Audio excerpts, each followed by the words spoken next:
Welcome to Spurs Kings TV. It's me, Marlon, but big up to everyone who is out there. You know what time it is. It's Tuesday. It's probably the 1 week day. This, for the first time, I've been looking forward to Tuesday because I think everybody said that tactics on Saturday were just out the window. But Ash, are you well? Yes, my brother, I'm good. I'm here, man. I'm alive. What more can I say? What more can I say, man? But big up to yourself as well. Love having you on board every time, man. Big yourselves up. And also people in the chat, big yourselves up. And people at home, and for those watching those later as well. But we've got some interesting guests on here tonight, man. Well, let's get them out. Let's get them out. So first of all, the guy who hates me when I put my predictions in on a Friday, and he's like, "I hope you're wrong. I hope you're wrong." And for the last 3 weeks, unfortunately, I've been right, and he's been killing me for it. But let's big a big old welcome to the Irish Hotspur. How are you, lads? All good, man. All good. I don't hate your predictions, but I actually quite enjoy them. I quite enjoy them. I just hope you're wrong. That's all. No, hope you are well. And then the man who joined me on Saturday, right, for the instant match reaction. And by the way, it ended up becoming the most viewed match reaction, or actually video, on our channel since we started, which is surprised me. But we had a lot of people in the chat on Saturday. We had quite a few after that heavy defeat. Everyone wanted to know. But a big welcome to Dan E from the Hotspur Hood. Are you well? Yeah, I'm well, apart from money I didn't have to bloody spend today on a flipping chair for nearly 300 quid. I'm all right, apart from that. Apart from that, mate, all's cool. Yourself? All good, my end. So, Ash. Yes. 4-0 Newcastle. Wow. They had injuries. Wow. Yeah, again, they had injuries. We had more of our first team back this time. Back five. Yep. Back five. We had our defense this time. First 20 minutes. That's where I want to go first. I want to go into the first 20 minutes first because I think a lot of people have forgotten what the first 20 minutes were like. And for me, personally, and I'll let you break it down, I thought it was all right. It was quite even. I mean, shall we go straight into it? Do you want me to go straight into it? Let's get into it because we need to know what went wrong. All right, cool. Let's see if I can bring it up here. Just a quick breakdown before I go raw into it. Momentum bar, I feel like is a bit more accurate to how the game was going. And as you can see, the Marlon was talking about the first section where our attacks, you can see at the bottom of the screen is the blue bars. And you can see where we had the attacks where they were coming and where Newcastle's were coming up. So that, for me, signifies where the game was won and lost, in my opinion. But yeah, that's where it is, the momentum bar. And then let's go through the team real quick. Newcastle, as you said before, they were missing quite a few people. They had in goal Martin de Backer, Jacob Murphy, Kraft, and Shaw and Byrne as a back four in a 4-4-3 with Dan Byrne as the captain. He had Longstaff, Bruno Guimaraes, Elliott and Anderson in the midfield three.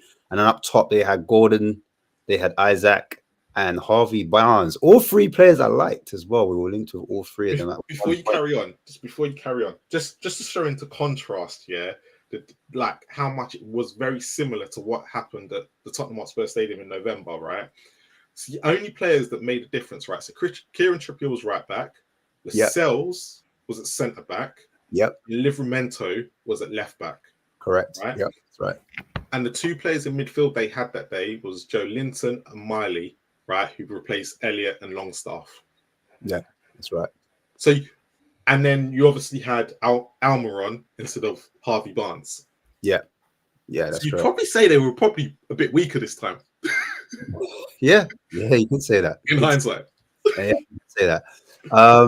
And then on our side, we had Vicari on goal, Udogie on the left back with Mickey van de Ven, not far behind with Romero, Porro as the right back, Rodrigo Bentancur and Basuma with Madison in midfield, Timo Werner, Human Song, and Brennan Johnson in up front. And just to say again, some of the statistics really quickly: their XG was 2.88. Ball possession, we had the most of that, 73%, 18 shots compared to our 11. Shots on target 5 versus 2, free kicks, throw-ins, goal kicks, I won't mention that. But big chances, they had the 5 big chances. 2 missed from their point. They hit the woodwork once, we hit it once. We missed a big chance once. That was where they attacked the most. There was attacking areas, so down the channels, even centrally as well. In the midfield area, you can see they kind of bypassed that because that area is not there shaded as much. And a lot of the ball at the back there defending, but in that wide area on the left, and then centrally you can see where it's slightly darker. That's where Newcastle found most of their joy. For us, it was that on the left. You can see the left arrow. It was heavily marked, and then in that kind of midfield right hand side area where the halfway line is, that's where we had a lot of the ball, a lot of the possession. But yeah, this was Spurs' average positions. So for me, we've got Mickey van der Ven at the base with Romero. Mickey van der Ven was the furthest back. Obviously, you got Vicario on goal, so he's actually the furthest back. But then Romero and Porro quite close together. And then you've got Basuma in the 8, or as the 6, sorry, but as a defensive midfielder. And in front of him, you've got your doggy there on the halfway line, and you've got Bentancur there also. Just in front of them, you've got Madison, and then you've got Son either side in the further attacking positions. And then in front of them, you've got Werner slightly further ahead on the left-hand side, where I showed that graph before. We were quite heavily attacking on that side. And of course, you can see your doggy, Madison, and Werner were occupying that area. And then on the top bit, you can see that Son was there alongside with Bentancur. And then you got Johnson almost down the middle by the looks of it, where his position is on that pitch. Then we look to Newcastle's one. They had the opposite there. So you've got Bruno Guimaraes. I think he's number 39, if I remember right. He was like the furthest back. I believe they've got Anderson was number 32, with Longstaff at 36, 15 was Barnes, and up top you had Isaac, and then you had obviously the blonde kid Gordon. But yeah, that was our average positions. I just looked at Spurs versus Forest, where our average positions were when we were at home, and as you can see here, we're a lot more aggressive, a lot more front-footed, a lot more higher up the pitch. And obviously Forest were low blocking us as well. So I just looked at the 2 average positions and I thought, okay, let me see if there was any difference where the players were on that pitch. And as you can see, the main thing I noticed was in the other one, Porro wasn't so high up. It was a lot closer to Romero. But on this one, you could see that Porro, number 23, is even higher than Papamata Sarr there in the 29. And you can see your doggy as well on the halfway line. He's even higher than your doggy, and your doggy gets quite high up the pitch. And as we all know, we like to invert the fullbacks, but as you can see right there, they're quite high up. If you see Johnson, Son, Madders, and Werner, they're virtually all 4 of them are quite high up in comparison to what I just showed on the previous screen. So I just thought that was interesting as well. Players that came on eventually, Pedro Porro picked up an injury or a knock, and he got taken off. So you saw Emerson Royale come in on that right back position. Papamata Sarr came off for Bentancur, 57th minute, and then Højbjerg came out for Basuma, 57th minute. And Dejan Kulusevski, funny enough, he actually played up front for Human Song. So Human Song came off for the 58th minute, and Dejan Kulusevski actually went up front, and a few fans were calling for him to play up front because of his physical attributes and his hold-up play and his ability to kind of hold on to the ball. So I thought that was quite interesting, and what positions he picked up. Also, I find that Celso did eventually come on for James Maddison. People wanted to see him come on a little bit earlier, but then the other set of fans were saying, no, Maddison needs to stay on for longer. And yeah, so that's what happened on that side of things. as you said before, Marlon, Joe Linton was out, Almiron was out, Botman was out, and Lascelles, who played in the last game, was out. They had Kieran Trippier, Wilson out, Willock was out, Tonali was out, the keeper, Pope, I think I missed that bit. Went so fast, hold on. Yeah, Matt Target out, Lewis Miley out. So quite a few players out there. I started with this bit. Yeah, I started with it. Stop there before we even carry on. Let's get the other two. Let's get Dave and Dan involved now. Right. So, can you take this off for a second? If it's Sure. Yeah. We can We'll come back to this in a minute. Hold on. Do you want me to completely take it off? Yeah, completely take it off. Irish, I'm going to start with you. Yeah. Obviously, you've seen Ash and what he's been through there. First 20 minutes for you. You're right. You were doing the watch along with Jack. Was you nervous? Was you expecting what ended up happening? Was you like, actually, this is quite even, or were you like, you could see it coming? No, look, being brutally honest, I think when you look at the amount of injuries that they had out and stuff like that, I was expecting us to go in there and beat them. Even if we didn't, go and beat them well, I still expect us to nick it towards the end, because when you look at Newcastle's bench as well, that day was full of kids, so they didn't really have impact subs. So if we could stay in the game until later on in the game, we probably would have went and nicked that. So I didn't see it coming, being brutally honest. I thought we should have bet them with the amount of injuries they had and how depleted they are. And plus, you got to remember, a lot of these guys have played a lot more games than some of our players have, and they still showed more energy, more enthusiasm to the game and stuff like that than what we did. We looked like we had been the team that had been playing, a lot more games. No, Marlon, I didn't see it coming. I thought it was absolutely awful on the day, to be brutally honest. Dan, we kind of went through it on Saturday, but yeah, what was your opinion of that first 20 minutes? I wouldn't even say it was first 20 minutes, mate. I'd say it was about the first 10 minutes that we looked like we was giving them a game. And then after that, they started getting control of it. I think they had about, 3 or 4 balls come over. 3, I think it was, clean over, where we had no one on the other side. And it was obvious what was coming from there. A goal. And it did. And then it went on from there. I didn't see a 4-0 thrashing coming up, but I was willing to put a £200 bet on we can see the goal. We always do. True. I would add as well, if Werner would have took one of them 2 chances as well, it could have been a different game, a different result on the day. Because you say that, Dan, but momentum changes if you take them chances. It's a complete different game. When Newcastle got their first goal, they smelt blood. But if we would have scored the first goal, it would have been a different story. I don't think it would. Ash, so this was my next talking point, actually, right? And this is the bit where we go, if Werner puts those goals in, right? He hits the targets and we go 1-0 up. Is it a complete different game? Is it a complete different Newcastle that have to come out? Do they play into our hands? Obviously, I thought that Howe set up like how he should set up. He went to Atletico Madrid. He linked up with Simeone, saw how he was moving, said, he got his notepad out, started writing notes about defensive tactics, and that paid off. I felt like for this particular game where his team was depleted, and he said, you know what, I don't think I've got the legs at the back to contend with Spurs, so I'm going to set it further back. I'm going to set my shape up where I've got a back 5 at times, do you know what I mean, and a 4 in front with Isaac just up top.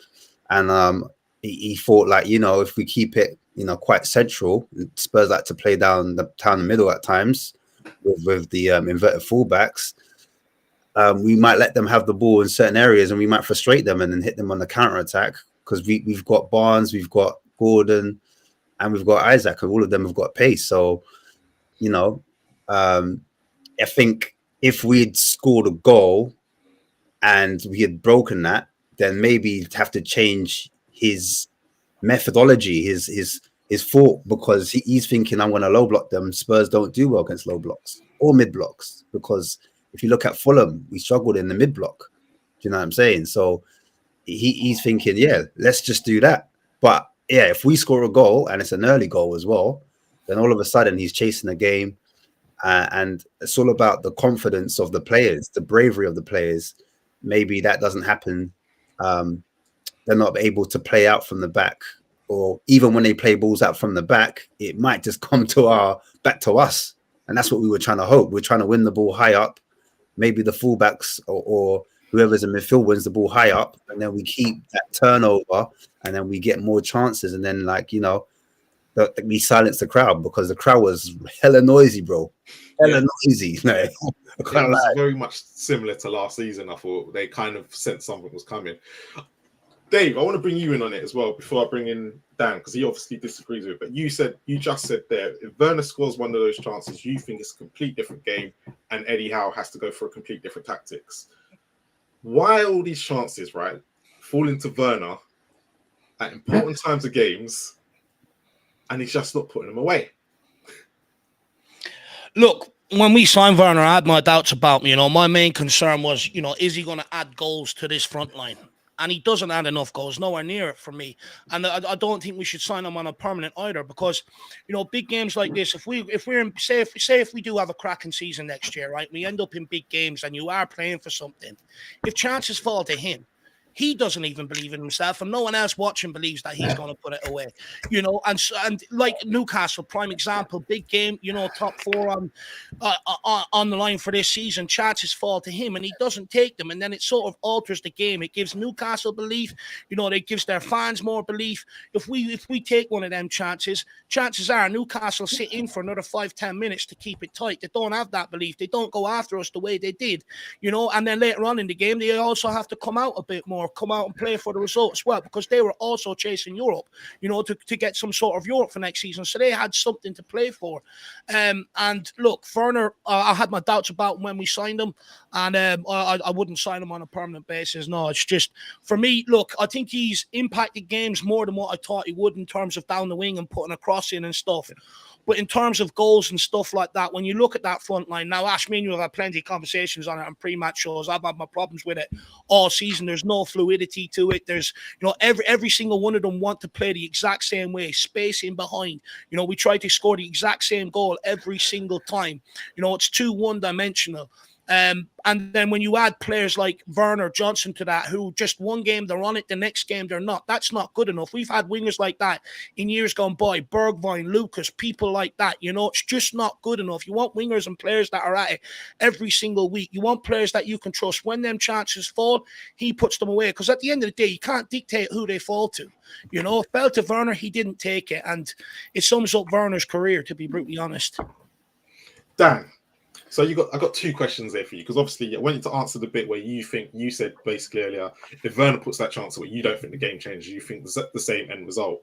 But also at the same time, I wanted to ask, right, because a lot of people are saying that Timo Werner, 16 million is low risk, right? It's a great deal. We should take it up, right? For me, I'm kind of in a situation, well, he's good enough to get in these positions. But if he doesn't finish them, it's all pointless. It's all relative, right? Anyone could get in those positions. We could all miss them ourselves, right? But there's no point in getting there if he's not going to play it. Now, there was a bit for me on Saturday, right? And I don't think anybody saw this. Twice, Werner was in good positions after he missed those two chances, right? The players, Sonny, right? And I think one was Maddison, didn't play him the ball because they knew that basically they had to go to the other side for him to finish it. And nobody is, I've seen all the streams and all that over the last few days, but no one has mentioned this. And this was in the first half, right? The players don't trust Werner, right? They're actually now trying to go over to the right-hand side just because Brennan Johnson, he might not score, he might do it, but they're trying to go to that side. And Brennan Johnson's not in the game either. But where do you sit on all of this? Well, all of this, I'll go to the game first off, yeah? We scored a first goal, nothing's changing. We get 2 goals, now something can change. Reason nothing's changing if we score that first goal, I mean, it was obvious it weren't going to happen anyway. It was Werner. I mean, he couldn't put it away in Amsterdam. So, but with him, we scored that first goal. They just sit back and say, okay. They sit back and hold it for a couple of minutes. And then they just play the same way, because they already had chances against us, and then we still concede 2, 3, 4. Why? Because we're the easiest team in the Premier League to play, because like Dave said, we're so one-dimensional that I could work out tactics, how to beat Tottenham, because we only play one way. And they would have known blatantly, like, okay, they got the goal, sit back 5 minutes, what I'm screaming for Ange to do, which he just don't seem to be, he's either too naive or he's just too ignorant to do it. And they would have just sat back, covered us up, and then they would have just thrown it all at us again. And we'd have just got caught naked down the flanks or naked down the middle like we were and still lost it 3-1, 4-1. So there's my opinion on that one. We get 2, we got a chance. Werner, you see what you're saying there, yeah, Marlon? Yeah, I've said that actually on quite a few of sites I've done on that. Yeah, he's actually one of the better players at getting in the positions. Yep. How many times have you seen him out on the left in the past 3-4 games he's played, where everyone else is stale in the box, ain't doing nothing, and he has got himself into a brilliant space out on the side where he could either cross it back in or even come in and shoot. He don't get the ball. There's a reason. He's crap, and that's saying it nice. If you want to describe Timo Werner the way I describe him, he is a poor man's Son. He plays exactly the same as Son, does exactly the same stuff, except he can't finish and he can't pass. If we go and buy that man, which we are, we all know we are. Let's be completely honest. We all know that he's going to be in a Spurs shirt next season. Ange has already come out and basically said he fits the profile. But if he could score goals, we wouldn't be able to afford him. Which, you know, you're kind of going, I really hope that was a joke in the sense of, but we're all looking at it going, maybe it wasn't. Then if we go and sign him, then I've got serious doubts on Ange, because Ange was the one who blatantly stated in his words, no one comes into this team or squad without me picking them. Yeah. If he even picks Timo Werner, game over, man. Then it obviously shows that Ange has not got a clue what he is doing. Ash, do you want to bring up the rest of the let's go through the first 2 goals. You hear me? Yep. All right, cool. So almost getting there. So yeah, I'll start from about here, man. If I just freeze this bit. Johnson obviously breaks down the flank, uses his pace to beat that player on the right, crosses it in, and Werner is left isolated by himself. Great cross by Johnson, to be fair. I'm not gonna lie to you. It was a great cross. And brilliant cross. The way he beat Burn, right? I think he done it twice in the game in the end. But this was the first one. And look at that space that Werner has. And he's actually got a lot of time as well, which might be a problem for him. I think he's one of those players, if it comes at him and he's got more time to think about it, then but yeah, I think he strikes the ball wrong. I think he uses the wrong technique, first of all. Body shape looks a bit off. And I think the pressure as well. I think, like I said, if he's got too much time to think about it, that's when kind of fluffs his lines. Here's another angle. Show another angle as well. We can see it completely. There it is. That's the angle I want. You might find that one in Glasgow tonight. You know, I don't know. Like, for me, you've got to like. Ash, man, you've used the wrong word. You've used the wrong word. You've even stated the word technique next to Timo Werner. No, there is no technique. But you can see from and the worst thing is you can see from this photo straight away, right, that the technique is all wrong. That's what I was trying to say. What technique? The man ain't got technique. You know what, for me though, when I looked at it, and I've looked back at it a number of times since, he had time to make the timing of his run perfect. He got the timing all wrong. He got caught in front of the ball, you know, and that's why he had to stretch back like that and get the finish. The timing of the run on the end of the cross was all wrong. I agree, man. He could have gone for the header. He could have controlled it. He could have. But my man thinks he's playing. Do you know what? That was harder to put over the bar than it was to put in the back of the net. It's not the first time. So, I mean, there's a narrative saying that, you know, we're scapegoating because, you know, Werner didn't have a great game. But it's not the first time he's missed in a Spurs shirt, because the concerns were at Chelsea, he missed a bag of chances. And we were thinking like, you know, you're trying to be optimistic. Well, some Spurs fans were trying to be optimistic. Maybe it'll be different in a Spurs shirt, you know. And he just copies and pastes. He just comes back to, you know, the original Werner, the one that was at Chelsea and come to haunt us. But yeah, coming back to, I'm going to get back onto the other Werner chance. But before I do that, I noticed that Vicario was forced to go long, but for me, he spent too much time processing what he needs to do. And normally, we were really good at the start of the season from playing out the back, using Vicario as one of the third men, and that's how we would outnumber teams when we're playing out from the back. And I've also heard Dan say a lot of times we take more risk at the back than we do going up front. But for me, the reason why we took risk at the back was to draw the opposition. So obviously Newcastle are a low block team, but when we got to the goal kick, look how many players they commit, 4 here. And if we beat these 4 players and we suck a few more players in, all of a sudden it turns into a transition and it looks like a counterattack from the naked eye. And that's when you see Son in space, you see Werner in space, you see Johnson in space, and then we can create an opportunity. We get the overload.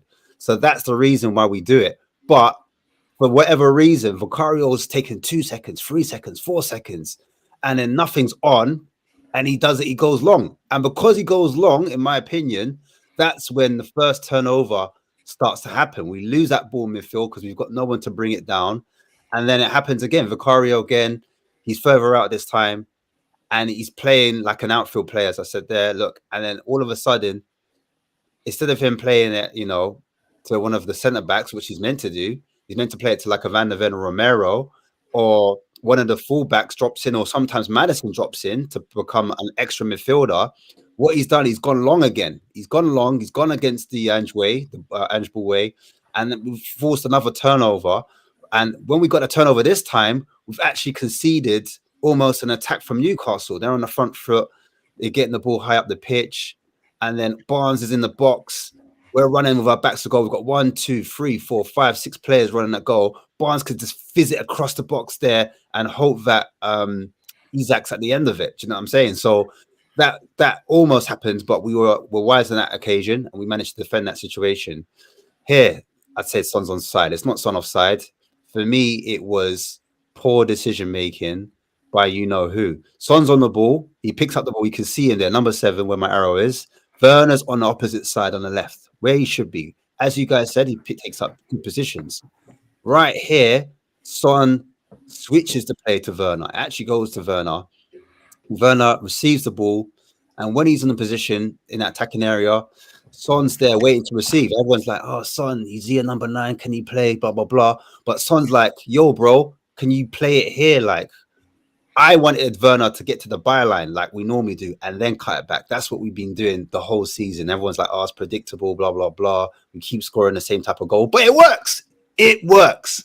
But for some reason, Werner doesn't do that, delays it for some reason. Son's like, I remember the last time he does an out to in run, like where he goes towards the 6-yard box and then he comes back into the penalty spot area and then it's a tap in. But Werner's holding on to it. And then, like, because he's indecisive, he just hits it. And then Son's obviously in the offside position because he takes too long. I just felt like they weren't on the same wavelength on that occasion. And so it just comes up and ends up to nothing. Here, similar situation. Maddison's on the ball. Bentancur, you can see there on the edge of the box. Werner is on the outside. He's about to make the outside run. Maddison has the ball. He plays it into Bentancur. Bentancur holds it up. He looks for Maddison. Maddison gets the ball, so he kind of draws that player in by holding on to it. Maddison makes that little run. Werner's making that run inside. Now, what Maddison does instead, he gets the ball, and when he gets the ball, he actually does drive to the byline, right? And that's where the cutback is. Now you see Werner where Son is, where Son wanted the ball, but guess what? Werner gets the ball, bro, and he just does what Werner does. He's indecisive. He doesn't know whether to shoot or to pass, and it ends up screwing that ball right across the 6-yard box. And I think that's the difference. Before, in the first 10 games or 8 games or whatever games you want to call it, Werner wouldn't have been there. That would have been Son. That ball from Maddison would have gone into Son. Boom, we hit a goal. Boom, 1-0. And as Marlon was saying, in the first 10 minutes, first 20 minutes, those opportunities that we're getting in the actual penalty area, we're normally taking those chances. Do you know what I'm saying? And we created them. We created them all by ourselves. So, yeah, that's that there. Next bit, the doggy. The doggy's making a run. He's on the ball. Son's pointing. He's like, bro, there. I'm in between the centre backs. Give it to me there. The quality wasn't there from the doggy. We end up losing the ball in that area, that vital area. They win the ball back in the midfield. Bruno Ramirez, he's ready to receive that ball. There he is in between the two midfielders, in between the doggy. And I'm not sure that is running back, but he's in between two players there. And then one thing in his mind, can I find Gordon? Can I find Gordon on the run? Can I find Isaac on the run? Boom! He's fired that ball over the top. And obviously, Isaac on this occasion wasn't able to get it. No movement up top, narrow in position. So you can see there's three midfielders there. One's facing back, one's on the ball. Basuma's there. And then we've got like 1, 2, 3, 4 players. Now, when you've got 4 players in that high line, in that position, you want players making angles. You want players doing fake runs. So what a player could do, if Johnson's going to be up top, what I'd like him to do is run behind the midfielder and then curve his run and then run in behind. That wasn't happening. I want Son to make a diagonal run in between the centre-back and full-back, point where he wants it. That wasn't happening. You've got Maddison high up. You want Maddison to drop, make a little angle. That wasn't happening. No point these 3 midfielders or 3 players playing so close to each other. Because, look, Newcastle are happy to have to let us have it there. What are we doing with the ball? There's no bravery on the ball. Basuma's on the ball. You should be looking to open his hips up. Open your hips up, look forward, and find a ball either on the outside or in the channel. Maddison's there. You can put a little 1-2. You can make a light run into the box. There's no movement off the ball. There's no running from the midfield from deep. No risky passes, passing sideways. Maddison's free there. Look, you can see him. Look, he's in between the lines, in between that back 4, in between the midfield line. What are we doing? Why are we not passing it into Maddison in that area? Son's offside. That's fine because that's in the defender's mind. He's thinking, oh, what's Son going to do? Son now could walk back on the side and he's given that space for Maddison to pick up. Because if Maddison gets that ball, he's in a dangerous zone. He can take a shot from the edge or he can play a through ball. He can do whatever. He can play out wide. What happens instead? We do little short passes and it ends up going backwards, sideways, and we end up losing the ball. Warning signs again. They've got the ball. They're in our box. They threatened us again, but luckily we snuffed it out. And this is all in the first 20 minutes, you guys. Spurs in the attack again. Same story, bro. Look, got on the ball. We're not doing anything with it. Players are starting to make the run. What happens next? What happens next is we're wasteful in position. Son loses the ball. No physicality. Loses the ball. No one's doing no runs. No physicality there. No hold-up play there.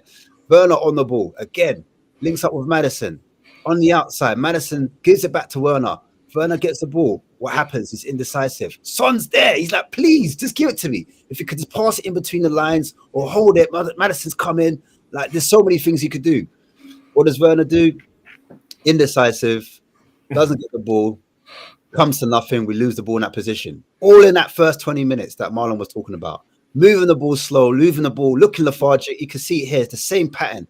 That horseshoe possession that we do where we pass it like a horseshoe. The reason being, these front players, they need to be moving. They need to be creating angles, coming short, coming long, making those runs, doing diagonals, creating small little triangles to play off each other. But the fact that we're moving it with no intensity in the passing, no one's being brave, but it's inevitable what's going to happen. We're going to lose that. We need to create space when we're on that ball. And no one's being brave. No one's creating that angle, as I said before. 4 passes need to be made. We're not doing 4 passes. Son loses that ball again in that area. Not strong enough. Bruno gets the ball. Guess what Bruno does? The same thing again. Fires the ball. This time your doggy cuts it out. But guess what? Gordon, shoulder to shoulder, wins it. Boom. Gets the ball. Guess who's on his bike? Isaac. In between the lines, well, in between the 2 centre backs. The doggy, Mickey van der Ven's running full speed, can't slow his feet down. And for me, Mickey van der Ven runs too straight. If you're the centre back, you need to curve your run so that you can change your body shape just in case someone chops and goes the other way. But because he's running so straight, he's not able to slow his feet down and he's not able to change direction. So when Isaac just chops it, and then guess what? Boom, back in the net. 1-0 to Newcastle. And then the momentum changes because guess what? Look, there he is. Look, on his back. Look, that is mad, like a Stone Cold Stunner. Mad. Then he puts in the back of the net. Guess what happens, yeah? After that, guess what happens? You got your doggy, as Daniel says, in the 8/10 role. You've got Porro in that /8-10 role. inverted in the midfield.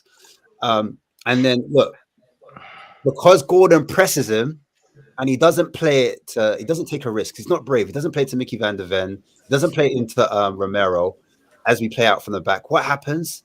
He tries to play it into he tries to play it into the fullback position where you normally see Porro there. But basically what happens was what's his name?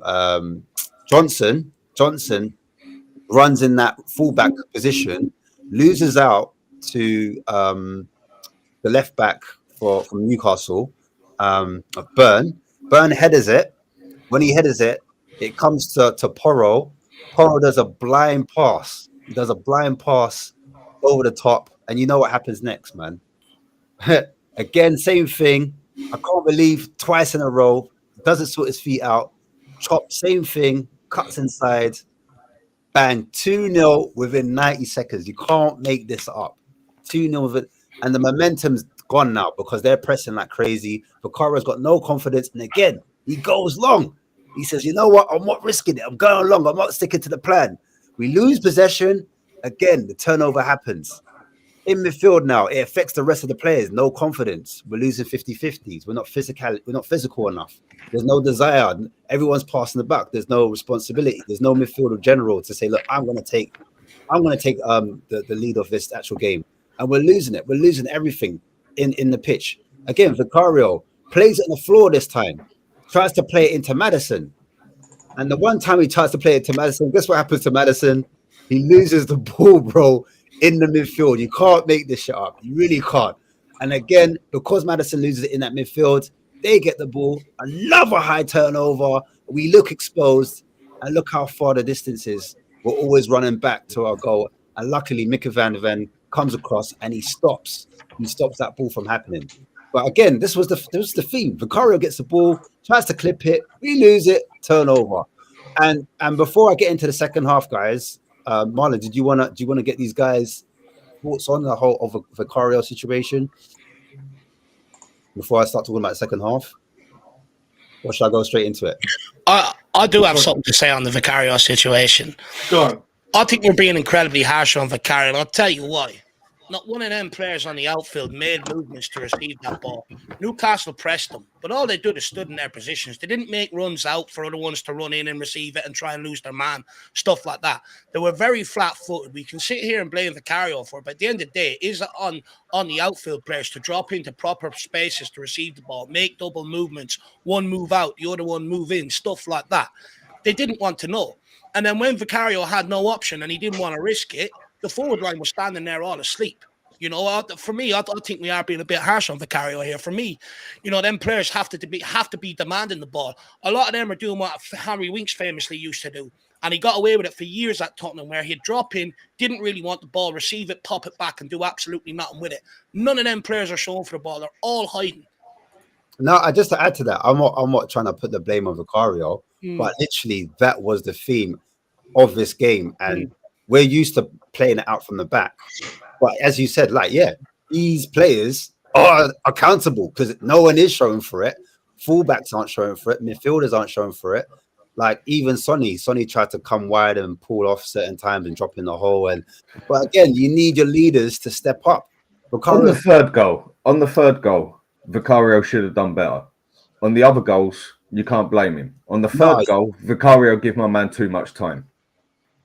I just thought it was a stinker of a performance. I'm not gonna lie. So let me just get straight into the second half then, because here it is. What is it? Well, again, I said Newcastle allowed us that possession. As you can see, we've got how many players in the attacking thirds. But again, what are we doing with it? We're not being brave. We're passing sideways. No one's like, I'm gonna get on a half turn. I'm gonna face my man up. I'm gonna drop a shoulder. I'm gonna pass in between the lines. No take-ons, no bravery, and no leadership there. Again, we're just there. Look, you make a little block and interception, but guess what happens next? Set pieces. We were awful. No one again take a responsibility, and the amount of free headers I saw was ridiculous in that when it came to corners and set pieces. Someone's got to be commanding it. Someone's got to be taking charge. Isaac had many headers on that set piece. Second half, We did switch it up. We did bring on players, but it was like the same story. Like, it was like, it didn't matter who we brought in. We was 3-0 down. The confidence was drained from us. And yeah, here it is. Werner shoots, goes over the bar. I think he tried to be a little bit more front footed. I think Maddison also had a chance as well where he shoots from outside the box. But again, they both come to nothing. Son loses the ball on this occasion right here, and I think this is what triggers off the third goal. When this happens, again, you've got their midfielder. I forgot his name now. I've been saying his name more. Grameris gets the ball, and you can see already at the corner of the screen, the top of the screen, the way Isaac is trying to do that curved run in behind, and he's in his own half. Basuma, for me, if you're going to be a 6 where you're pressing, you're high up the pitch, you need to make that engagement there, because you know what Grameris is going to do. You should be man to man, not giving him that much space, a lot closer. There needs to be a lot more pressure on the ball. So if you're not going to do it, if Basuma is not going to do that, then one of the other midfielders need to drop in, or one of the fullbacks needs to drop in. Because Basuma, everyone's screaming, "Oh, we need a 6." Then in that case, Basuma needs to be deeper. He needs to be in that position so that he gives cover for Mickey van der Ven and Romero in that position. And so what happens after that? You can see he's in his own half. He makes a sprint, Isaac, and because he's got the head start on him, he's able to have a 1v1. Bukaro's jogging back to his goal. And then in that position, you're going to bank on Isaac because the confidence had been drained from Mickey van der Ven, and they end up scoring 3-0. Game pretty much, game sunken over. Yeah, done. So Anderson gets a chance as well, forces a good save. And you know what? I just said, you know what? I'm going to end it on that. Obviously, they scored a 4th goal. No one picked up Shaw. He scores a goal. But they also hit the post as well. So I didn't put that in the actual clip as well. But yeah, they had other chances. But it was one of those games that was so hard to watch, so hard to do an analysis on it. You see all this, at the place. What you're saying about the defending on the set pieces. It's Ange. It's his system. What does he tell him to do? Zone mark. Yeah, zonal. Not man mark. That's Ange who tells them to do that, not the players. Even though the players reduce their initiative. He's telling them to zonal mark. That's what they're doing. Makes no difference. It makes no difference if you man mark or you zonal mark. If then you obviously, if you are zonal marking, you are marking your zone. Yeah, you mark who is next to you on your zone. If you're man marking, you're man marking your man. Yes, you are. No, football doesn't work like that. So what's the difference between zonal and man marking then, Chris? Once you have your rival identified, you stay with your man in your zone. That is called man marking. Zonal marking, you stay in your zone for whoever's there. No, go get your coaching badge, mate. I'm sorry, but that, and I'm sorry, that doesn't work like that. Okay. Okay. One of you three explain. One of you three explain zonal marking to me. Explain the difference. I want to learn. I want to learn. Chris, say your point. Go on. Zonal marking is whenever in open play. Okay, if you are tracking a man, for example, and you are a left back and he goes to a central position, you no longer track him because your central players will track him because he goes from one zone to another. Ergo, zonal marking. If you're zonal marking as a in defensive play, okay, you have to identify that man anyway. Okay, all right. So it's a hybrid kind of yes or no, but it's and as a set piece. Yes, Dan, I'm sorry, but it's that easy to understand football. Okay, I'll explain you my side. Okay, I've listened to your bit. I'll explain my side because football is football. Okay. No, I'll explain my side if you wind it in a second, mate. I've listened to your bit. In their ways. I've listened to your bit. Okay, Chris. It's just silly, man. What I would say quickly is, I would prefer the man marking system from corner kicks. You're responsible for your. So what do you mean? What are you saying that though for? There's no difference between it. What are you on about? It's the same thing, isn't it? That's what Chris just said. I'm not getting involved in that. You boys can. Yeah, well, see, there we go, man. There we go. There we go. I'm going to say what I want to say, right? Go for it, man. Go for it. With man marking, when you are looking back on it, you can identify who's responsible because if their man scores, it's their fault. I would rather that accountability. But there is a lot of set pieces this season where our players haven't even got off the ground. Now, that is not an instruction by Ange Postecoglou to go and challenge for the ball. That's on the individual players being brave, maybe not wanting to get hurt and stuff like that. Okay, right. I'll give it how I see it, on how I was taught how to play football. Zonal marking is where you are told to mark your zone. You stay in your zone. Whoever comes into your zone, you mark it. Another player stands there. He's not in your zone to mark. That is the other player's responsibility to do. So when you're 5'8" and you've got a 6'8" man standing next to you in your zone, you have to mark him because that is zonal marking. Man marking is when, right, that's my man. I stick on my man. I stay by that man no matter where he goes. And everybody marks their man. Man marking. Zonal marking is where you mark your zone. Somebody make me right or wrong. Somebody on the crowd, make me right or wrong. It doesn't make sense when you're talking about set pieces, because when you talk about man marking in set pieces, okay, you can man mark in set pieces and they can draw you out, right? So you stay in your zone. Can I talk, please? They will draw you out and they will manipulate your defense, right? And they will totally screw you if you man mark on set pieces. Okay, because man marking has its drawbacks as well. Of course it does. They both do. And of course it does. So it's no right and wrong. It depends on what you want to do, the characteristics of your player, your philosophy, the way you want to play your tactics. Okay, I'm trying to explain. Okay, and I would try to defend that. Okay, seeing as I do that. So whose tactics 2 times a week plus the match on the week. Oh, wait, just to chime in a little bit, Chris, why do you think the zonal marking's not working at the moment? Because we are conceding quite a lot from set pieces. Right. I've looked into the fourth goal, for example, and before anything, good evening and thank you for having me, and hello to everyone in the chat. Yes, above all respect, I'm sorry about that, but yeah. The fact of the matter is, I think it is, as they said, it's on the players, because Kulu on the fourth goal was actually covering. Okay, there's a difference between covering and man marking. Covering Shah, dummies, he feints, he goes one way. Kulu bites, he bites the biscuit, goes, oh yeah, I'm going to go that way as well. And Shah, when he sees he bites, he goes the other way. He's totally free. The ball comes in. Kulu says, where's my mark? Right, look at it. I've done it. I've done a video on my channel. Okay, it's there for everybody to see. You can go and see it. And whenever Shah is totally free, that's when the ball comes in. He's up in the air and heads the ball totally free of mark. Totally free of mark. Because the man that is meant to be marking or covering him is not there. So it's all on the players. Because he's in his zone. I'm sure that Ange does not say, well, if you lost him, you lost him. Just to interject quickly, Chris, and I'll let you come afterwards, Dan, as well. Or even Irish Bro, whoever. But do you think we need a defensive set piece coach? Do you think that's something we need to bring in? Or do you think it's something where, Ange just leaves it to his coaching staff to figure out? Because next season, that's something we need to address. Or do you think, what do you think about it?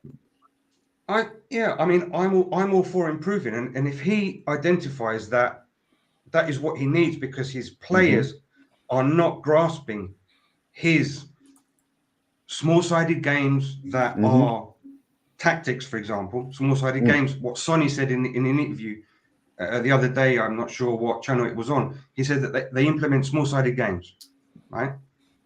Dyer said that they don't do tactics. Well, sorry, Dyer's wrong, because Sonny says they implement small-sided games. So they are implementing tactics. They're specific. So if he identifies that his players, for some unknown reason, after one season, are not grasping what he wants to implement, perhaps it would be a good idea to bring a specialist in, because his idea is not getting through, or maybe his players are not up to par. I don't know, but I'm all for it. Okay. But it's up to them to identify that lack, that need. So why not? Okay, if we haven't got the man, as far as I know, it's Mason who's doing the set piece stuff at the moment. I'm 100% sure. Yeah, but on the defending bit, who is telling them to defend and where to be? It says there, Matty Wells and It's all to do with the tactics of the manager who says, right, when this happens, I want that to happen. When you're here, I want that to happen. When you're there, I want that to happen. That is what a manager does as a job. So with the zonal marking, it is not working for us because we're all sticking to one place. We're not sticking to the player. So as soon as their player moves, my man stays in his zone and they're getting called out and they're getting the wrong people next to him because they're sticking to their zone. That is what zonal marking is, and it definitely is not working for Spurs. We need to do a man-to-man mark. But I don't. Quick, Chris, hold on. Sorry, Sure. just on that because I want to back up Chris a little bit on this, right? I get what he's saying, right? But the problem you guys have both, the problem that you're going to have, right? So if we go to man marking, right, in corners, you're still going to have the same problem that you have for zonal because the players don't have the desire to actually win the ball in the air. So. Yes. Let's take Shaw's goal on Saturday, right? Even if they were man marking, whoever was marking him lost him anyway. It doesn't matter if he's in his zone or not, right? Yes. Because the problem that you're going to have, and this is the problem that we've had with set pieces from free kicks, where we are man marking, no one has the desire to win the first ball or the second ball. Yes. So actually, what you've all agreed on, right, which you actually all have said, is that we actually need a defensive coach in this situation. Who's actually going to be there, right? And give them and the only player in our defense that will actually try and win a ball is not even playing, which is Dragushin, right? Because you've seen when he came on against Everton, he was the only player, even though he was a bit all over the place in Bambi on ice, he was the only player trying to win the ball, right? And if you do a zonal system, right, you need players like Carvalho, John Terry, and William Gallas, who the first thought is, I'm getting that ball out. But Tottenham currently don't have this. So even if we go to man marking, we might concede a few less goals, but I think we're still going to have the same issue.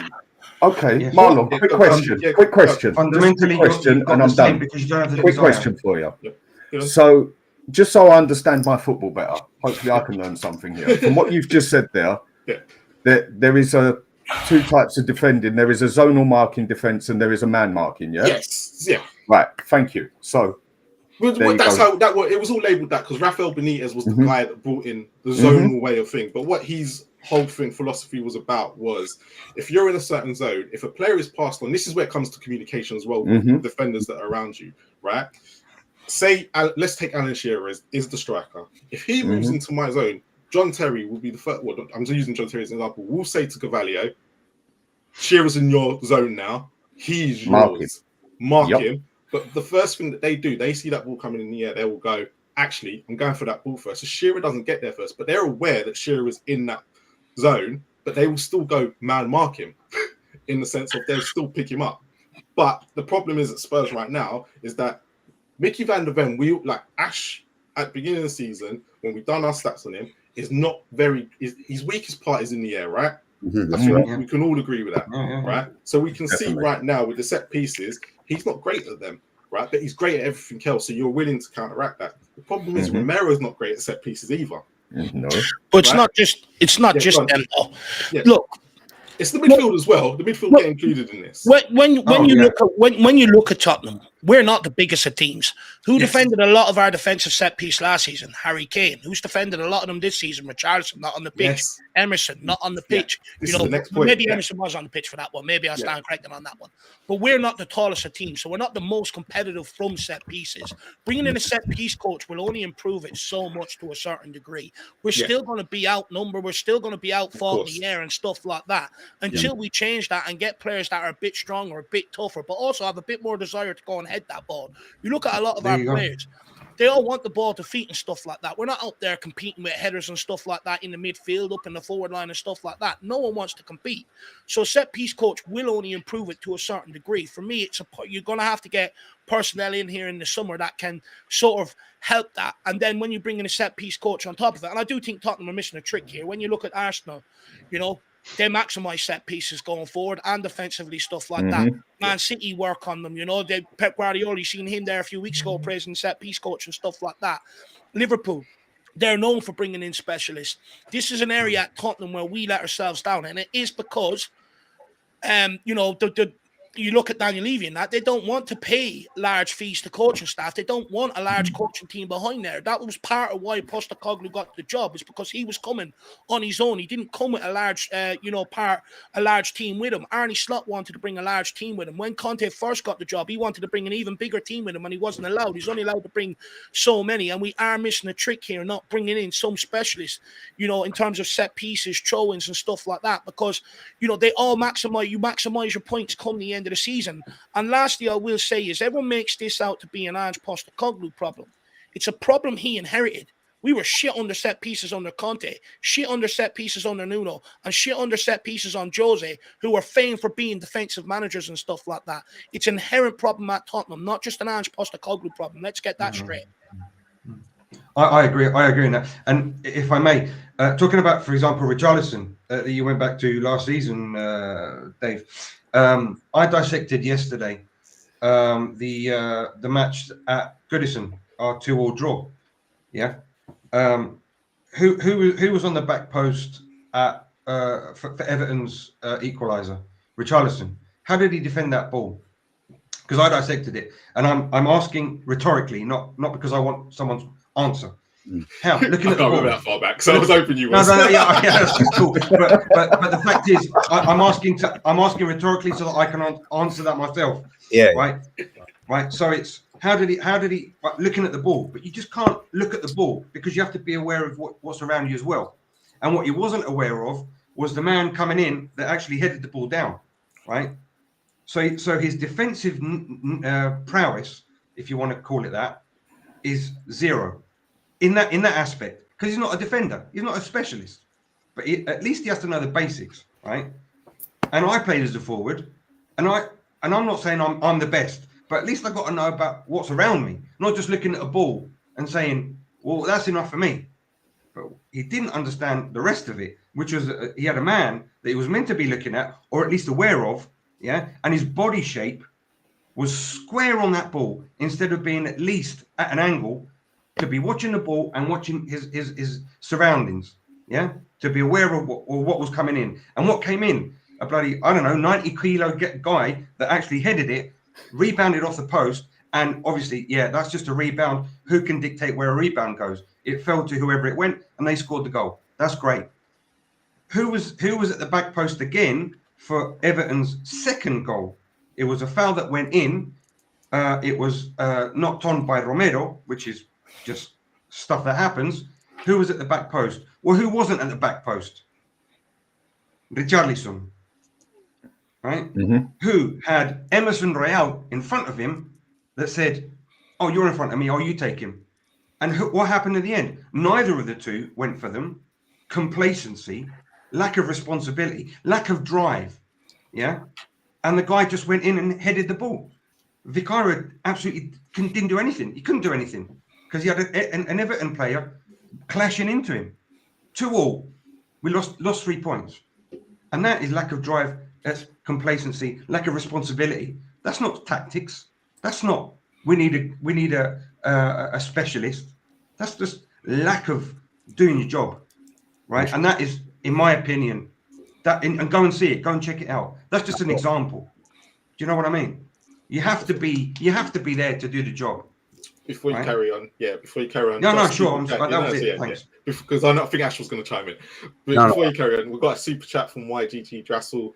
And he says the zone structure is abysmal. Crossing the ball beyond the first and second line of defence is far too easy. If it's directed at the far post, we're vulnerable. Arsenal would relish from our corner setup. Now, and actually, Dave, I think you made a great point earlier. Actually, defensive lead last year and inherited. Actually, I think you're right. Under Mourinho and Conte, we were vulnerable at set pieces. Actually, I remember we always said, "Oh my God, another corner's coming in." I think what we've forgotten under Conte was because we were scoring from corners. We've forgotten actually how bad we were at defending them because we had Perisic, and Perisic was putting in balls, and we ain't got that this season with Perisic. So maybe that's what a massive difference is to what's. He was our only ball crosser. He was the only one who could do it, and he was one of the best in Europe at it. And he has been. Yeah, it's unfortunate he got injured. I just say that for Matt because I think he was like you think Sheffield United. He comes on set piece, Richarlison in the back of the net, pretty much wins us the game. So it's just so unfortunate he got injured after that. But Ash, carry on, because yeah, no. I was going to move it on slightly. That's all. Obviously, there wasn't just defensive. It wasn't just defenders that were culpable for some of the mistakes. The midfield, as I said before, was culpable, and I wanted to talk about Basuma and Højbjerg. Before you get into them, so Dan, I just wanted to ask you quickly, and then I'll come to Irish, and then I'll come to Chris, and then you can go for number 6. Yeah. So Dan, the player that I wanted to talk about quickly was Udogie, right? And obviously for the first goal on Saturday, right, he had a chance to clear it, and he kind of fluffed up his lines again, which we've kind of seen consistently this year. But everyone's putting him in the team of the season, but he's not really been. Would you say he's been that great, or has he just been better going forward? Defensively, this is right. One thing I can say for a fact: Udogie is not a great left back. He's very mediocre. When it comes to a wing back, however, he's very, very good. When I watched him play out in Italy all season through Udinese, left wing back, done his job, brilliant. Coming back as defending, definitely his weaker spot. He's had a very good season, especially for his first season and that. But over these past 5 games, 4 of them, I think the goals are pretty much half down to him. Where the ball's gone past him, where he's pressed so far high up due to the tactics, and he just jogs back after his man and then thinks, do you know what? I ain't going to get it, and don't even put pressure on it. Now, fine, Basuma should be coming across and saving him, basically. But Basuma's not doing his job either. So Van der Ven has to come out, and we're now naked in the middle. But past 4 games, Udogie has done that on the trot now. Yeah. Just gone lazy, jogging after the ball, and not done his job, basically. But up until the past 5 games, he's been pretty solid. I mean, he's having to learn a whole new style. He is not an inverted winger. He's not an inverted wing back. He's overlap, same as Porro. We're playing these 2 players totally wrong. Irish, I wanted to ask you about Porro, because obviously that second goal, he lays back and he's not aware. And actually, I thought this was his most poorest game that he's had in a while. He's come up against a winger that they've gone, actually, let's exploit it. But I haven't seen him disexploited since the Man United game when we were away. What are you making of Porro? Is this just one of them games that, every one in how many, he's going to have these games where they're going to exploit him as much as Newcastle did at the weekend?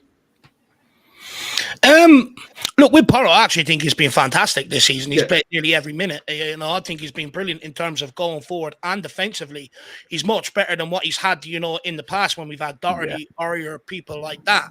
Yep. And I actually really like Pedro Porro. And what I like about him, he carries a goal threat as well. He's a secret little weapon, especially from, deliveries of set pieces and stuff like that. But when you look at Porro, he's played, I think, he's been one of the most peak players outside of Vicario this season in terms of minutes that he's played and stuff like that. It could be coming towards the end of the season. Maybe he's a little bit tired, but also, sometimes Porro will struggle against some of the bigger physical guys there. Let's not forget, he's adapted very well. He spoke in the summer coming into the season. He had to learn the defensive side of the game. At Sporting, he wasn't asked to do that. He was more asked just to get forward, go and affect the game going forward and stuff like that, So he's had to learn that, and I think he's done a pretty decent job. Let's not forget, half of this fan base didn't think he could play there, and he shut them up very quickly over the course of this season. Me one. I'll be open. But look, as much as we blame Udogie for the first goal, as much as we blame Porro for the second goal, Son lost the ball for the first goal. And it ain't the first time he's lost the ball that's led to a goal. It happened against Luton Town as well. So, you can blame Udogie for it all we want. Second goal, all Johnson has to do is be alert, realise, be switched on. The midfield's being pressed. Vicario has no out ball. Make yourself available. Doesn't get in front of his man. He was caught napping on the halfway line, caught sleeping. And it puts everyone else under pressure behind him. Don't get me wrong. Porro could have defended it better. Udogie could have defended it better. Don't get me wrong. I'm not excusing them. But I feel like we excuse Johnson and Son an awful lot from responsibility when it comes to a lot of these sometimes. And I'm not having it anymore. We can blame everyone else, but they also have to take their responsibility. You go back and look at all 4 goals. 3 of the goals came from 2. Son gave away possession, and 1 Johnson being caught on the halfway line, not offering himself for the out ball. So as much as we can pin it on all the defenders, if the forwards actually done their job, which they've, been hit and miss a lot of times this season, we wouldn't be talking about some of these goals. So we can blame the defenders, but the forwards also have to take a lot of responsibility for being weak. No, and that's a great point, because when you look at the Nottingham Forest goal last week, we'd lost it from on our box, and then it went down to the other end before Basuma and Udogie even got involved to even get blamed on them coming back. But Chris, I wanted to ask you about Basuma. And the reason why I'm going to ask you about Basuma, and I'll let the other two after Ash showing his clip also talk about Basuma, is he's getting a lot of flack at the moment. I mean, a lot, because he's probably not got the form he started off at the beginning of the season. The first question is Basuma a 6, right, or DM in my world, but a 6 to this modern day people, or is he literally playing in the wrong position, and Ange has probably got him tactically he's just not ready to be in this role? I'd rather talk about Porro, to be honest, but I had that one set up, but I like Dave's question better. I could have explained that more in detail. Can't give you easy ones. You lot know each other, don't you? That's why you give each other the easy questions, and you get the new guy to. Yeah, thanks for that. No, I think look, I think that he's obviously identified the best players to suit what he needs best, and we don't play a standard 6. I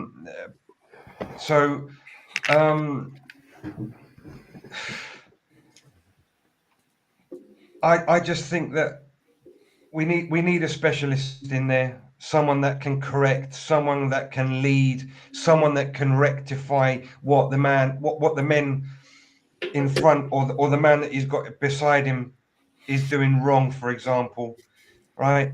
And the forward, we need someone with that foresight, right? That can, for example, if you're seeing that something's going wrong, right, you can say, hey, watch out, because they've been doing this for the last 10 minutes, right?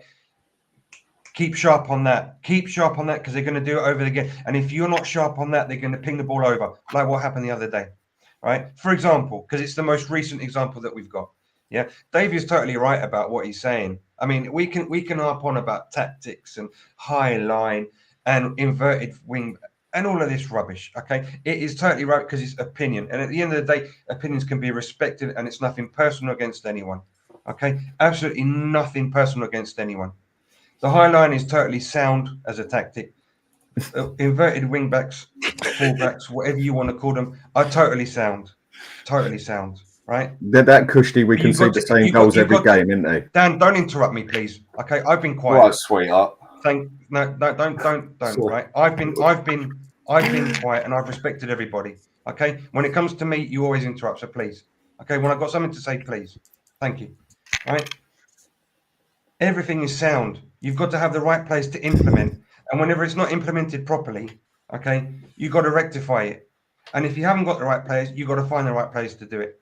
And now Dave was saying that it was Son. Why did Son? People have to understand why Son didn't lost that ball. The first and most basic thing is the ball control. Then it was the pressure. Then he had no one around him. He was overpowered by 2 players. That is basic, and you can look at it. I'm not making it up. I've got nothing to gain here. You can go and look at it, right? But if you've got someone that's a specialist in that centre mid, he would have rectified that, because what we should have been doing is compressing as a high line that plays that way. The compression was on Newcastle's side. They were compressing as a low block. They were compressing us. And why was that compression implemented perfectly? Because they had the players, even though they were second, third, or fourth players because they had injuries, they were doing it properly because their low block was compressed. And we were totally found out. Nothing to do with Ange. Nothing to do with Ange. Nothing to do with him. Go on, Ash. So Biss is awful. Biss is awful, and he's been down like this. But we need the players to do it, and you know he's not a 6. Yeah, basically, we're all looking for a 6 at the moment. We're looking for that kind of defensive midfielder, everyone says a specialist. I personally don't think Ange is looking for your typical six. I know the club have come out and said it, you know, we're looking for a six. But I honestly think like he's looking for more, because we've been linked with Conor Gallagher so heavily.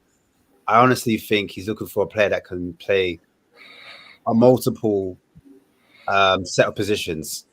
But if I was looking for a six, I would look at this guy. And he goes by the name of Mats Weaver. Actually stumbled across him when we were linked to their manager back in the summer. And I was looking at their captain at the time, and this kid popped up. And then someone brought him up recently. Anyways, he plays for Feyenoord, Dutch international, defensive mid. He's 24 years of age, so he's fairly young. He played as a centre back, a defensive mid, both left-sided centre back and right-sided centre back, but he predominantly uses his right foot. He's actually got 5 goals from the midfield and 3 assists. Not that we're looking for that, and 1 goal in the Champions League as well this season. So it's not bad from his point of view, from a defensive midfielder point of view. For his average, like average score, so he's averaging like a decent game, like more than a decent game. Every game he plays. He plays in the 4-3-3 as well. Important to note. So he plays in the single pivot. So he actually does play in that defensive mid position. But yeah, just on that, that's his heat map. So you can see he covers a lot of ground. His heat map's really busy. So it's not just in the defensive third where he's cleaning up. He contributes in the attacking third as well. So just a good midfielder, you know, a good midfielder. That's what you want. Back in the day, you just want good midfielders. And here's his FB ref. There's some of his stats. Sorry. I look at his passes attempted. He passes quite a lot. He passes medium to long to short passes, and the accuracy of them getting done, not too bad. Could be higher, 83.6%.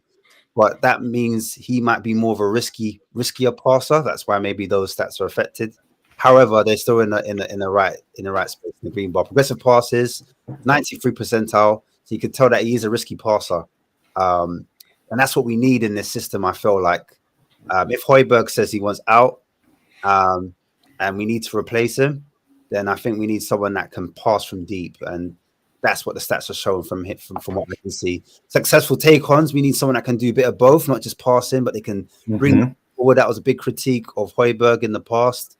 But yeah, he can successfully take on players and carry the ball up the pitch. And he's got quite a lot of touches in the penalty box as well. Progressive passes received. I always look at this one because I want to know how good your first touch is. That, for me, determines how good of a player you are. And he's in the right percentile in terms of progressive passes received. Tackles for defensive mid, 87 percentile. Interceptions as well. That means he's reading the game at elite level. So he's able to not just, doesn't matter what league you're in. If you're in the top 5 leagues and you're constantly intercepting the ball, that means you're able to read the play, and that's important for me. Blocks up there, clearances, and even aerial duels as well. He wins quite a lot of the aerial duels. I'll turn the volume off. Sorry. Yeah. So here is his goal threat. Some of his goals he scored. Again, just taking the goals early in the box as well. We're speaking about someone that's good aerially, able to score headers. And he's brave. He's getting in the box, getting in the right position. Look, he's diving, putting his body on the line. That's what you want to see from your midfielder. Putting the ball in the box and the end of things as well. Again, in the penalty box, finishing the goals. He's got a good finish on him in top corner there. Getting into the box, making late runs, putting it into the bottom corner right there. Great technique there. Finishing, following up things as well. And this is what I think you want to see from your midfielder. Like, everyone's looking at Conor Gallagher.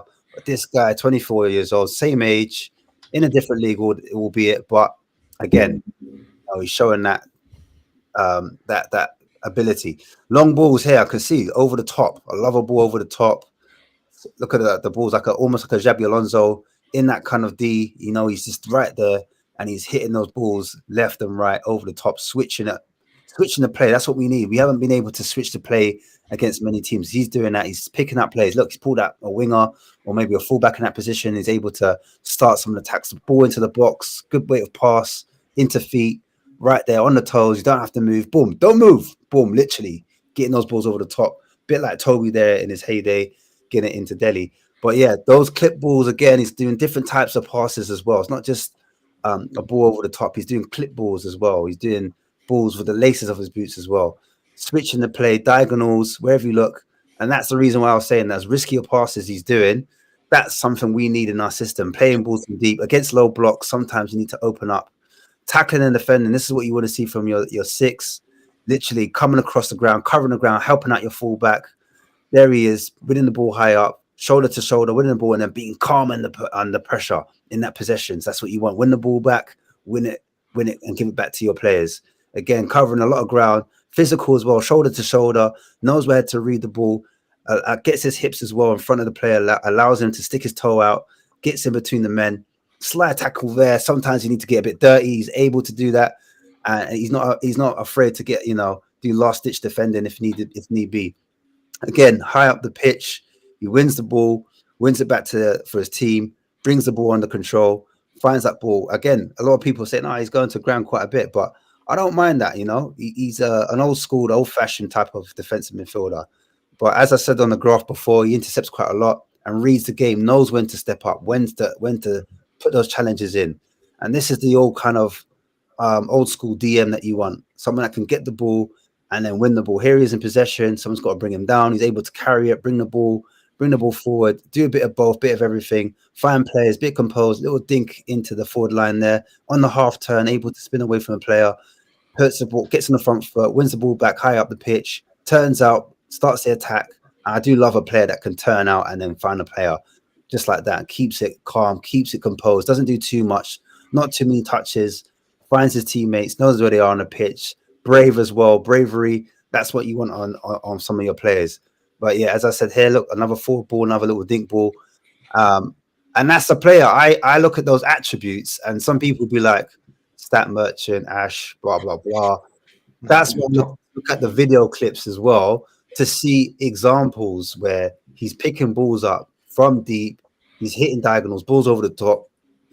He's in pressurized moments where he's got to keep his composure, play it calm, and just keep it clever and keep the ball ticking. And then also, like, everyone wants Paulinho, who's 28 or 29 now. I just don't think the club will spend that type of money that Fulham are asking for. And I think Fulham are asking for something like 70 million plus. I don't think Spurs are going to go and splash that on a 28, 29-year-old. Would be a marquee signing. Don't get me wrong. But I just think this kid, in terms of balls over the top, slightly better than Paulinho. Paulinho does do good long balls, good switches of play. But in terms of finding those players from deep over the top, I think this guy's got a little bit more than Paulinho. But yeah, Paulinho is one of the best in terms of tackling. It's just the age. Essentially what we're looking for, and I completely agree with you, Ash, and Tyler will vouch for me on this in the chat. I've said many times one of Bissouma's biggest problem this season is he doesn't have a passing range about him. So automatically means we have to play short passes, intricate passes. He's not dribbling the ball the same he was in the first half of the season, even in preseason, getting on the ball, dribbling, creating angles and stuff like that. He's way off it. Now, look, I actually like Bissouma. I think he's got a lot of attributes. Maybe if you put him in where Papa Matsar plays next season, you might see a lot more from someone like Bissouma. But essentially what we need to really unlock, from a deeper position is a deep-lying playmaker, someone with that passing range. For me, I was saying back last summer, when Southampton got relegated, go and get me James Ward-Prowse. Be perfect at the base of that midfield, pick up the ball. He can hit your wingers in behind. He can hit your striker if he makes that run. He can switch play. Fun fact, we're second bottom only from Burnley, who's bottom on switches of play this season. We just don't switch play. We don't expand the play. It's, everything's too easy. I look at Maddison, someone like him has the capabilities, but he's only done it in spades. I've seen him pick up the ball a couple of times, put it out to Johnson, but usually it takes 5 passes to get out to a winger. We need to cut that down to 1 or 2 passes, quick, effective football, get them on the ball in space, and a deep-lying playmaker would open that possibility for you. It creates a different dynamic altogether. Okay.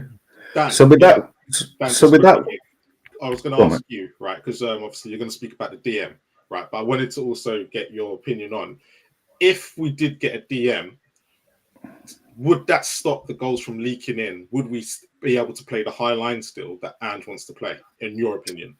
Okay, there's three sides to what I'm going to answer here. Basuma and the way he's playing shouldn't even be on the pitch.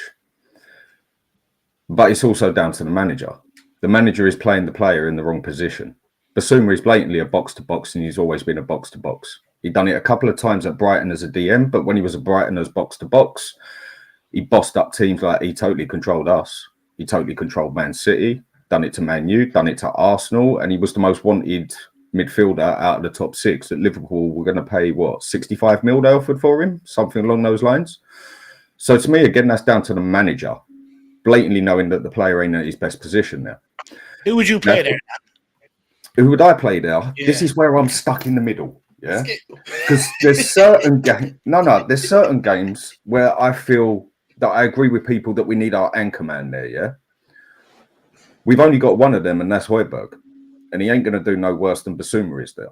But let's be brutally honest. What you're saying, hang on, I'm going to go to what you said. Yeah, but if you want a DM there who can do DM and deep line playmaker, we've already got him, Bentancur. He'd done it for 4 years straight at Juventus and won titles during it, and was in twice, I think, team of the season for doing it. So why doesn't our intelligent manager adapt and learn to play a player in the right position and not keep playing players in the wrong position? I cannot understand this, of why it's blatantly obvious that Basuma is not a DM, and every game he has been terrible. So put someone there who actually does play there, and you might get better out of him. If you want deep line playmaker there as well as a DM, Bentancur's there. Can I counter that? First of all, I don't really want to hear too many people make the Højbjerg argument, because after fan base spent last season chasing him out of this football club, not wanting him in the midfield. So I don't want to hear people ask for Højbjerg back in there. When it comes to Bentancur, we forget he did play Bentancur when he came back from his injury in the number 6 a couple of times, and he wasn't good whatsoever. He hasn't been good for about 7 games since he came back from the injury, since we brought him in too early. I totally agree with you. But, I mean, I think Højbjerg gets more stick than he deserves. I don't think he's a great player, but he gives it his all. And if you just want an anchor man there, he is the man who will play best in that position. I'm not saying he's the one to suss the problem. I'm not saying that he would solve the problem, but he's going to do better as an anchor man than Basuma, because that is more Harry has played, apart from when he goes to Denmark and he, for some reason, starts playing attacking midfielder at times. I know it's a strange one, but if you want someone who can do a bit of both and just hold it for the meantime, when he is fit to do it, Bentancur's your man. And then obviously when it comes to the future and we buy someone, we need to buy someone who is better in that position that could do it. And there's 2 that I would love there. One of them we just would not get, and that is Locatelli. And the other one is, what's his name at Roma? Prada? I can't remember how to say his name properly, yeah? But again, it comes to what do we want there? Do we want an anchor man now? Or do we want the best of both there? And the other question on it, it really don't matter who you put there. If we put a world-class anchor man there or world-class DM playmaker there, whatever, okay, we won't concede as many goals.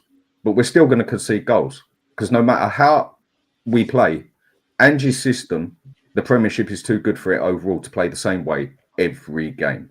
He has to adapt for certain games. My man don't. He don't change nothing. He might change a player, but he does not change his tactics. We concede the same goals every game without fail. 2 clean sheets in 25. And people want to sit here and tell me there's nothing wrong with the system. Each to their own, I suppose. No, I don't think the argument is there's nothing wrong with the system. I think people need to remember what they were screaming about when they were asking for when Conte got sacked. Let's not forget, Jose Mourinho and Conte, both managers who had won things. But by the time they left here, people made it look like they hadn't a clue about modern day football. I liked Conte. No, look, I'm not saying you specifically, Dan, but in general, a large proportion of the fan base wanted Conte out. We have we chase managers out of this football club the minute they don't do something in the first season. And I think it's wrong. In order to build something at Tottenham, in order to, go where we need to go. You look at Pochettino, was given time to build it, It didn't go swimmingly in his first season and stuff like that. But, when it comes to Ange Postecoglou, we sit here, we talk about the set pieces. We're not the biggest team. We're not the most competitive, that wasn't helped when we sold Harry Kane, who defended our set pieces more than the majority of them last season. He wasn't helped when we sold Kane before the start of the season. We also lost, 30 goals in the team this from last season, and 30 goals and whatever assist, and the link-up play with Son when we sold Harry Kane, which affects Ange Postecoglou. We've had a lot of injuries to deal with, and we've had players going off to AFCON and representing their clubs.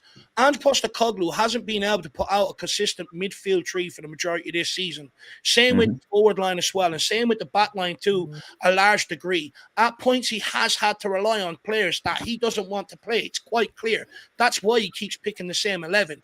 At the end of the day, what Postecoglou is trying to do here, he's saying to the players, you're going to play this way regardless, and those who can't play this, I'm making it evident now, you're out of here in the summer, and he'll be cutthroat, and he'll probably get rid of a load of them, but when he starts adapting and changing tactics, you've got players in there, let's not forget, under Conte, questioning why he had them defending set pieces, even though they can't defend them, and stuff like that. When you start changing your tactics, and we heard it under Jose, we heard it under Conte, who did adapt to the opposition.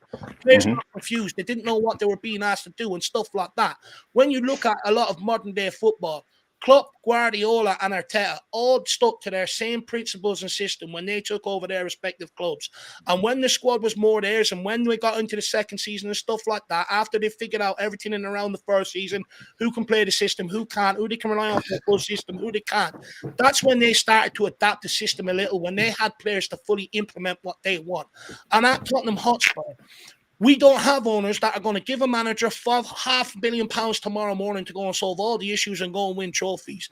So at that point, we do have to sit here and give some manager patience and time and stop questioning absolutely everything that they do and give them time to work. We can't keep hounding managers out of this football club. We question the questions that were asked to Conte, asked to Jose, and now being asked to Postecoglou. When we all sit here and moan about the owners not being able to give them all the tools and stuff like that. And when it comes to these guys, everyone's asking questions of them all the time. At some point, the fans have to be patient and give a guy a chance to the best of his ability to try and build something under this ownership. Okay. He can. I totally get with where you're going, yeah? He's got to put his system into the squad and that, yeah? But for me, when you haven't got what you want to play with, yeah? When you haven't got the tools you need to do the job, you need to adapt. You need to work with the tools you have got, yeah? Now, I'm not asking for Ange to totally change his style, change his tactics, everything. What I am wanting my manager to do is make a little tweak or two for a game. Not play the same way for every bloody game. Not play the same way against a team where they have blatantly got pace down the middle and up the flanks and basically just telling my whole team to press forward, where we get caught on the same goals every game. And I don't think no one could dispute me on that one. We get caught with the same goals every game. So what I want my manager to do is work with what he's got, play his way, but also adapt to what he's got around him. So, right, I haven't got a great DM. Basuma's not doing the job there. He's played terrible every game. But do you know what? I'm still going to play him there. Right, is he ignorant or is he naive? It makes me wonder. So what I would do, like after the first goal we conceded against Newcastle, we'd already had about 3 chances on us the same way. It was obvious they was going to come at us all guns blazing after the first goal. Right, boys, do you know what? Calm down, come back, 10 yards, hold it, 10 yards, 10 minutes, hold it. Right, game settles down. Game's gone quiet for a minute. Attack. Nope, Mr. Ange has to stand there. Forward, bang, another goal. Mr. Ange stands there and he goes, okay, we're 2-0 down at half time. What does he do? Nothing. Next thing you know, another goal, basically the same as the others, the same way, with the long ball from their bloody half, where our players are in their half. We go 3-0 down. My manager sits there and goes, it's not working. We're 3-0 down and makes 3 subs. Same mistakes he made at Fulham. But this is where I picked the manager up. After Fulham, it looked like he'd learnt a little bit. And he made some excellent subs at halftime, which won games. And then he goes back and makes the same mistakes again, where he does nothing until we're 3-0 down. This is where, I mean, he has to adapt. He has to understand that this is the Premiership. This is not Scotland, yeah?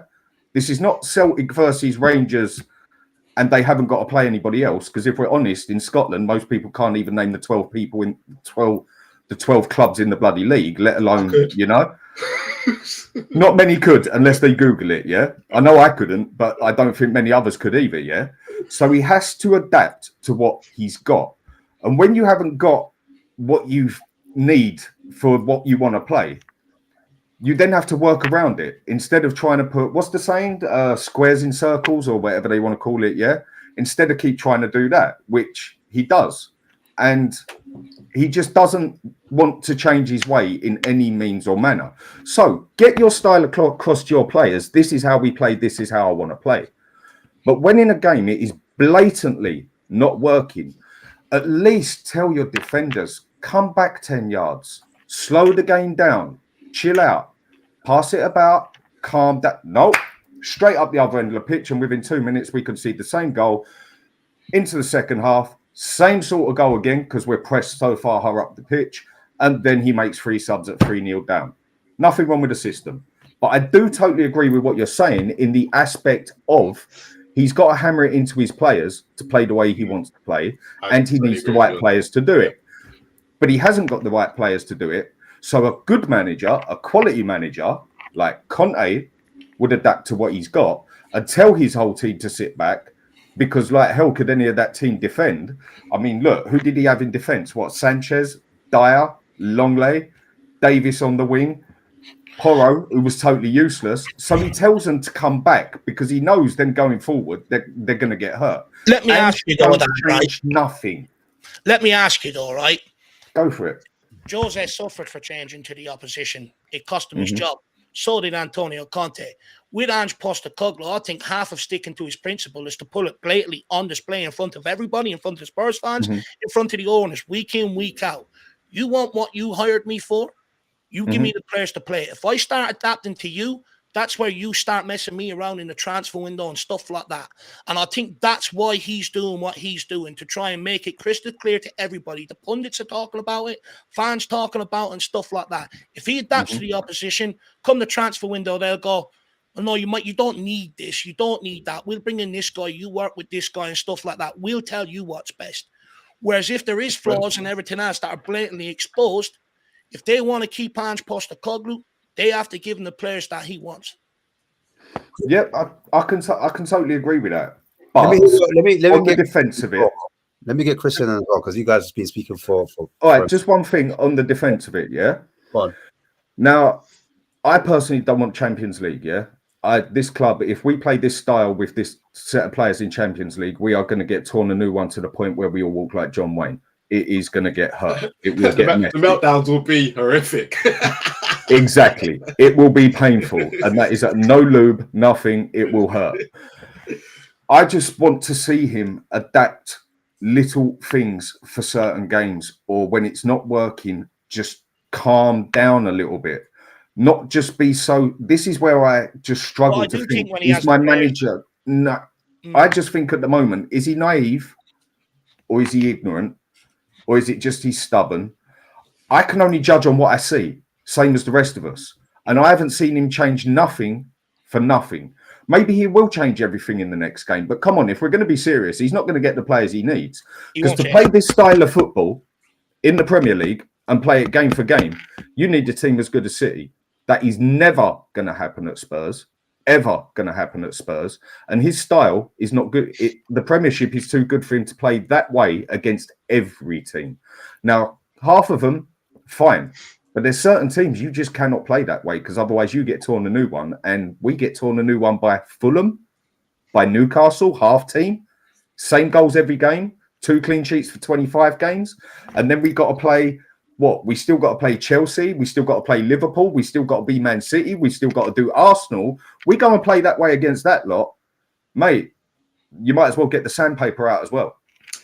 Do you know, before Chris comes in, that's where I kind of disagree with you, actually. because I think against the better sides, when we play that way, we're more suited to, and that's why we've picked up results against them this season, apart from Chelsea. It's actually when we play the Newcastles, the West Hams, and the Villas of this world, right? Forget the Villa away game, because you have to, let's take the home game, is where they're going to come up and go, all right, Tottenham, come break us down. You're not very good on the ball. We're going to stand 10 yards back. And this is what Eddie Howe did at the weekend. Come break us down. We've got the pace on the wings to do you, because you're not, Porro and your doggy are going to be so far forward that whoever the DM is not going to cover. You're left with two, which is Romero and Van der Ven. So actually, I think when it comes to the top side, I don't think that's where we should, because look, Man City away, right? We should have been murdered that day, right? But because of the way he played, we were able to go there and actually pick up a result and be very brave in that situation. I'll make Even you right. Liverpool, on the defense there, yeah, I'll make you totally right on what you're saying, yeah. But unless our DM comes back and totally covers that defense, exactly, yeah, no. Even if he does, we're still going to concede every game. But on one point, we managed to get 3-0 at Arsenal. Arsenal hadn't even got out of first gear. We managed to do Liverpool just out of pure luck at the end of the day, because do you know what? In his defense, he did make a tweak and it worked, because he pulled Kulusevski over, who can't cross the ball for love nor money because he's on his bloody right foot on the left-hand side, and said, do you know what? Get in the middle, Porro, get down there and boot that ball in the box. Lo and behold, Kulusevski gets the ball, puts it out to Porro, straight through, own goal, we win. That was his little tweak that I've seen him make once. And then against the other teams we've played, big teams as such, none of it, Man City don't even get into gear until the last, till February, March. We've played them at their worst times, most probably. Liverpool, I'm not so bothered at the moment. Arsenal, I was terrified until I found out they had Chelsea, as well as what they've got. But they're now all on their peak. And everyone has now sussed out how to play Spurs, because they basically concede the same goals every game. So I'll make you half right on what you're saying. Yeah, because I agree with the majority of what you're saying. Yeah, because what you've just said is basically they've sussed us out. But the teams that have sussed us out are all the teams that are mediocre, sitting in the middle of the table, where Arsenal, Liverpool, Man City, and all the teams that are around, even Man United to a certain extent, are not going to change their style for Spurs. They're literally going to do exactly what we do and play exactly the same. Jurgen Klopp is not going to change his whole philosophy and go, you know what? I've seen how every other club has done it. I'm going to do the same against Spurs. Okay. Arteta is the only person right now that he might look. It depends on how the next couple of results go for them. Might look at it and go, actually, I messed up in the first game, right? Because we were the better side at the Emirates. Like, let's in the second half. It doesn't matter what team we had, and Arsenal hadn't got into gear yet. We were still the better team that day. But at the end of the day, them managers are not going to change their style, right? So I think actually Ange's style is going to be more suited to them, because they're not used to teams coming to attack them. No, okay. But I agree with you. We're still going to concede. But one last point I'll make on that, and then I'll step back. Make it clear, guys, because otherwise it's going to be the Dan. One last word, and I'll. I want to hear from Chris. I want it. You know what you're saying? Because I was meant to bring Chris in, but Dan. Yeah. I want to hear Chris, because Dan, we can hear your points, but I just want to hear where Chris is, where he go for it, mate.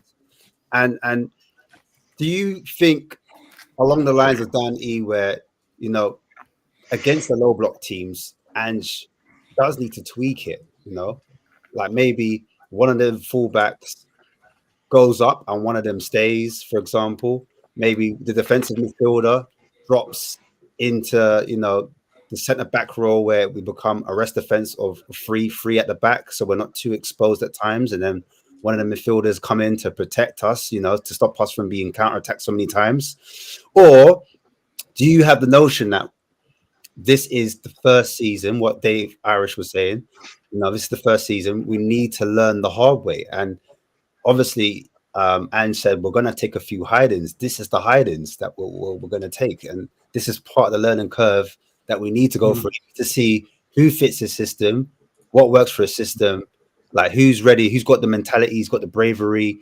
Like, you need to see what's what. Where do you sit on it?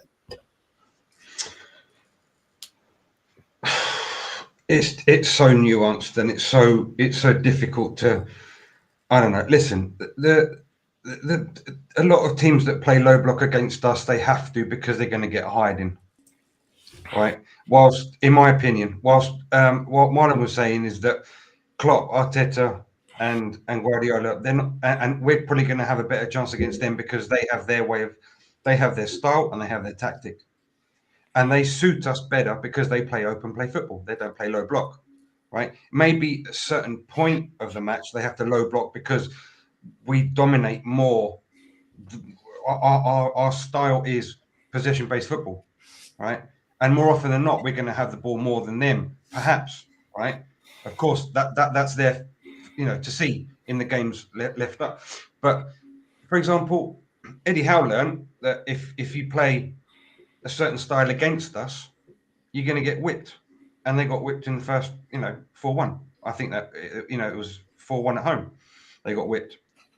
So he had to adapt against us, because if not, they were going to get whipped again.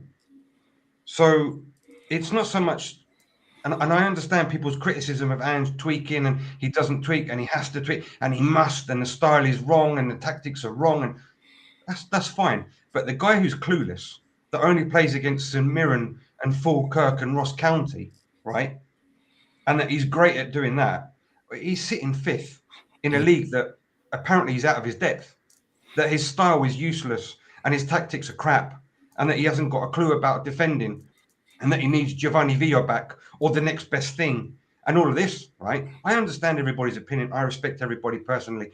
I do. But the man's sitting fifth in a league that he shouldn't really be in because he's useless, right? And that Eric Dyer says that he has to do tactics.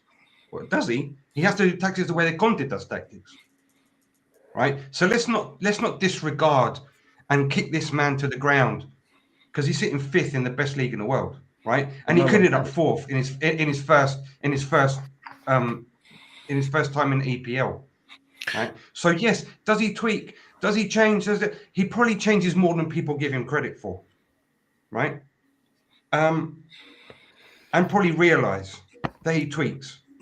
Look, it's not just full pelt. I want you to do this, and I want you to do this, and I want you to do this, and I've only got 11 players with two left feet, and that's all I've got to work with. Of course, we've got a half-baked squad that doesn't fit in, I don't know what percentage, 65% of what he wants to do. I understand that, right? I understand that.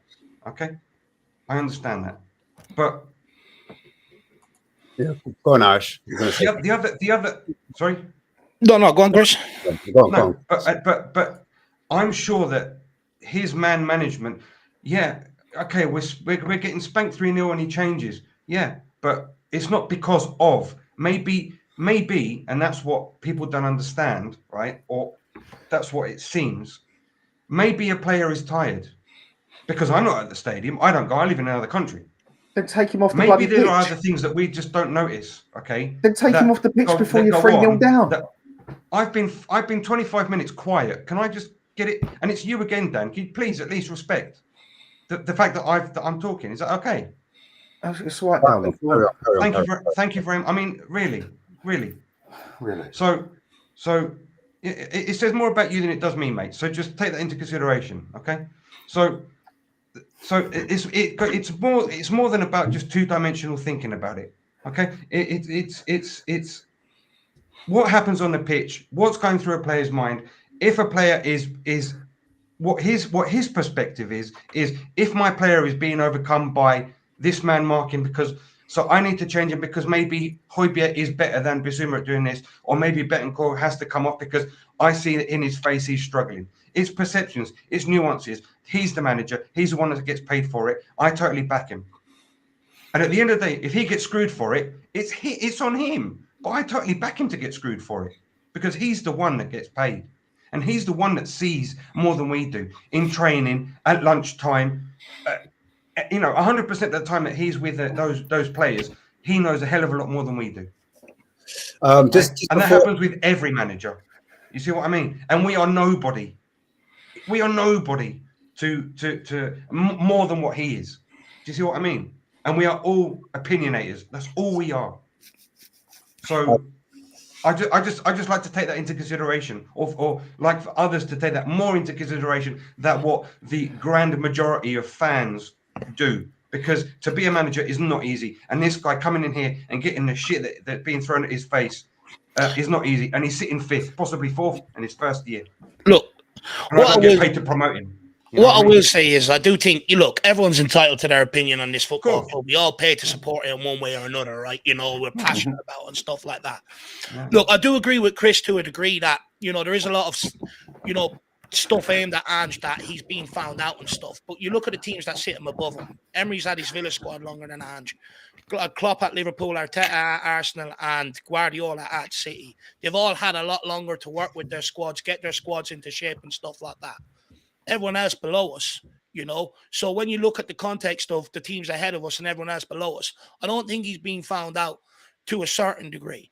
What I will say is I just don't think that forward line helps him. That forward line, even when we were at our best in the first 10 to 12 games of the season, we still weren't ripping teams apart and open the way we should be. He had the rug pulled underneath him when the club chose to take money over trying to convince Harry, you know, taking a gamble on Harry Kane and trying to put a contract in front of him after a bite-sized sample of Ange ball and stuff like that. You know, look, now, where I can't defend him is Werner and Johnson. What I will say about Johnson is when we brought him in, we had to bring in a homegrown player for the quota for the Premier League and stuff like that. Werner, look, I would like the club to have more gusto in the January transfer window and go out there and bring someone in. I'm just hoping that Werner's a stopgap, you know, to get us towards the end of the season. I do think a lot of our problems stem from that forward line. When you look at the system, I think the high line works to a certain degree. The way we like to dominate possession works to a degree. We sit most of the games inside the opposition third. But what we don't have is the craft, that je ne sais quoi, that someone special with a brain, different ideas, you know, a lot of fluidity between the front line and stuff like that to make that possession count. And that's where we get caught a lot of the times. We do not make that possession count. Now, don't get me wrong, Dan has a fair point about the amount of goals we concede. It's a big bugbear of mine as well. If you want to go on and try and win things, which is ultimately what Ange Postecoglou has said he's here for, it's what we all want, you do have to tighten up. You do have to start keeping clean sheets. But what I would say is if we improve that forward line, we will kill teams off before they even get that belief to come and catch us up the other end. And that's where I'm at with it, personally. I think what both of you are saying somewhat to a degree is correct. Yeah. I actually agree with Dave. Like what both of you said in context, it actually is correct, right? But the problem we've got is, and if we're gonna look at it in the bigger picture, we can't concede as many goals. But actually, the forward line, Dave is absolutely spot on. And this is what my problem is with Werner, right? It's not just Newcastle. It's when we were 3-0 down against Fulham with half an hour to go, open goal, he misses. Makes it 3-1. You don't know if Fulham collapse, right? Crystal Palace at 1-0 goes through with the goalkeeper, right? No, it was 0-0. If you know, you don't know what's going to happen after. We start killing these teams off early, right? Actually, I think some of the problems will alleviate themselves later on down the line. But both spot on. Ash, go on. I was going to just talk about quickly Maddison, because obviously it's been a big talking point lately. And Giovanni Lo Celso has come out and said, you know, well, allegedly, that he's not quite happy with the amount of playing time he's getting at Spurs at the moment. Stay fit first. So that basically he might be looking for green pastures elsewhere. So I wanted to know from the panel, do we need to upgrade in that position? Because obviously Maddison's not available for a large part of the season. He's been out injured quite a bit, and if you look back at his Leicester career as well, that was something that did plague him quite a bit. And that's what we are missing. I think we've got loads of 8s, 6s were quite light on, and then the 10s situation we're quite light on. And just before I spread it out, I do have a player that we are linked with, and I'll do it real quick, and then anyone can start off. I think I can start with Dan. But yeah, let's just look at this player that we're linked with, and his name is Danny Olmo. Whether we get him we ain't getting him. We ain't paying that. You know what's funny? You know what's so funny, right?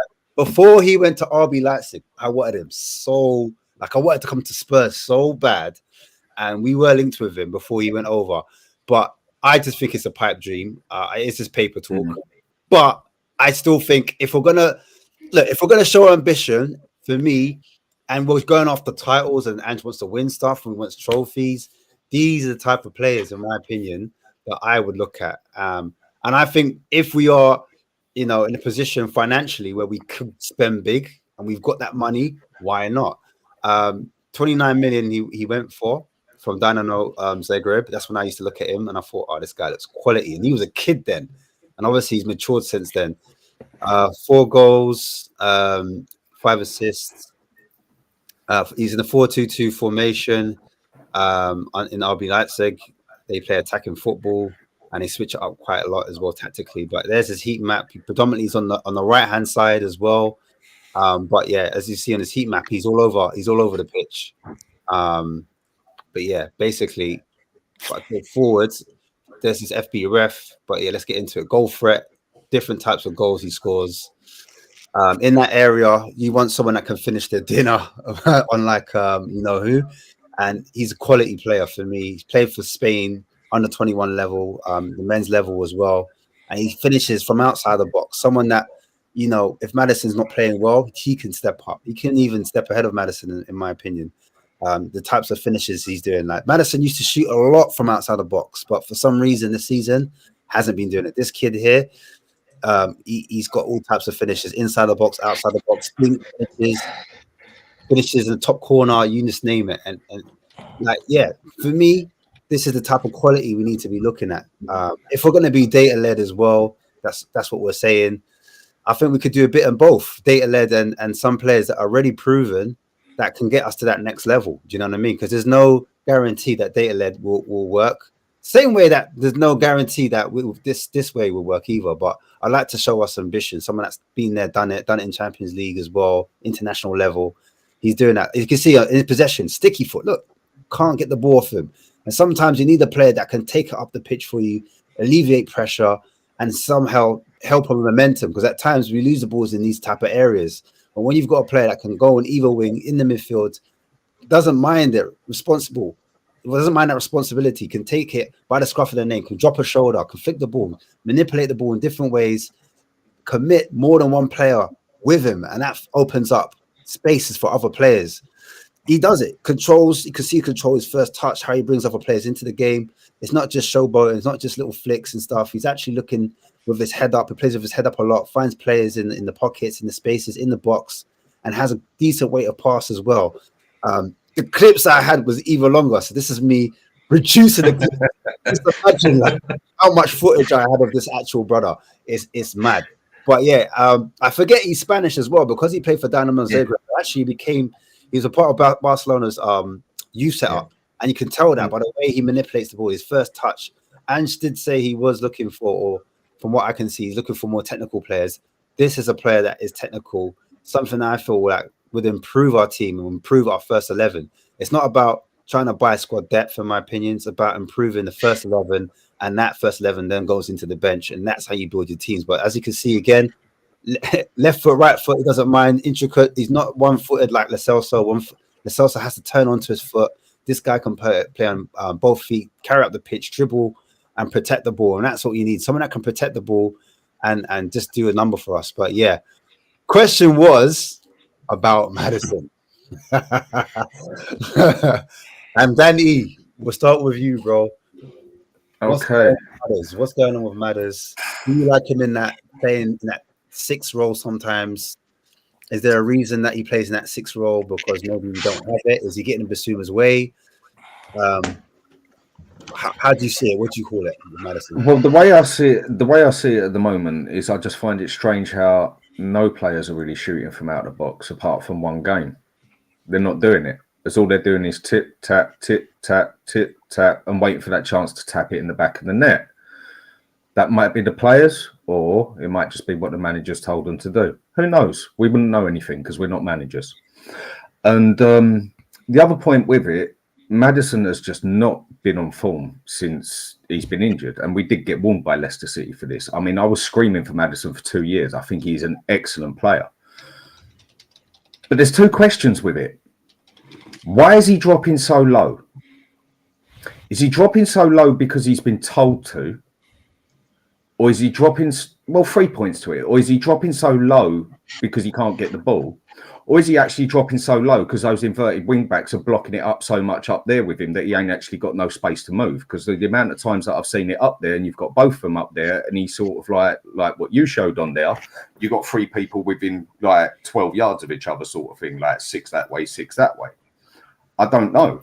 I know for a player who I'd love to go for, who I think we could get, I don't think he looks as good as the player you just showed me, but I know he's a very good player, very good technical. And one thing you can definitely say in Italy is they haven't got no money. I'd love to go for Pellegrini from Roma. Cool. I don't think he could quite pull it off like your man, but from what we're seeing on videos, but it'll give Maddison a run for his money all day long. But Iris, what do you think about the Maddis situation? Him trying to dictate things from the when it comes to all the sort of some of the wingers, you know, Maddison and stuff like that, I don't think they're being helped by not having a proper striker. I think all their numbers are sort of a bit, you know, saturated from not having someone as lethal as Harry Kane inside the box to put them away and stuff like that. But when it comes to Maddison, for me, I just don't think he does enough. I don't think he demands the ball. Even when he does drop deep, that guy has the capability to get the ball out of his feet, one touch and spray a pass. He doesn't do it. Often he just gives it back and jogs off again. You know, in the final third, you know, earlier on in the season, he was trying an awful lot. But, you know, lately he seems to be reserved, just moving on. He's very comfortable to move on. Now, Dan, I know you said about, the players, is the instruction coming from Ange for them maybe not to shoot? I just don't know. Well, Postecoglou done a press conference a week ago, and he was asked about it, I think either before a game or after a game, about the players not shooting from distance. And he said, yes, my players are allowed to shoot. So, you know, that's the players not doing it themselves, rather than Ange Postecoglou instructing them. Because he, you know, if you're going off what he says, he has said he is telling them to shoot and stuff like that. But with Maddison, is he as motivated as he needs to be? You know, is he going to be that player that's going to go on and continue to win stuff and stuff like that? For me, I'm not quite so sure. I think when you look at some of our problems coming out towards the end of this season, I do think complacency is becoming an issue. They've got no one hunting down their spots. Now, this is where I do have a slight gripe with Postecoglou. Celso, for me, not the answer. The guy has never performed at Tottenham Hotspur. He's had multiple different managers, multiple opportunities, and I ain't going to sit here and plead for the guy to perform for me after having 4 or 5 years of an opportunity to do so. So for me, he's a no-go. He's not going to be around here next season, and I don't think he should be getting any minutes at all in the Spurs jersey. He had his chance when Maddison was injured. Guess what? Shock. He was also injured. He cannot stay fit. People like that is a problem of the past and represents a problem of the past. Where you could come here and do what you want to get away with it and collect your wages. He needs to go. Where I do have a problem with Postecoglou sort of slightly this season, but I can understand it to a certain degree, is you've got young Jamie Donnelly absolutely ripping it up for the under-21s this season, you know, and he presses as well on the front foot and all that.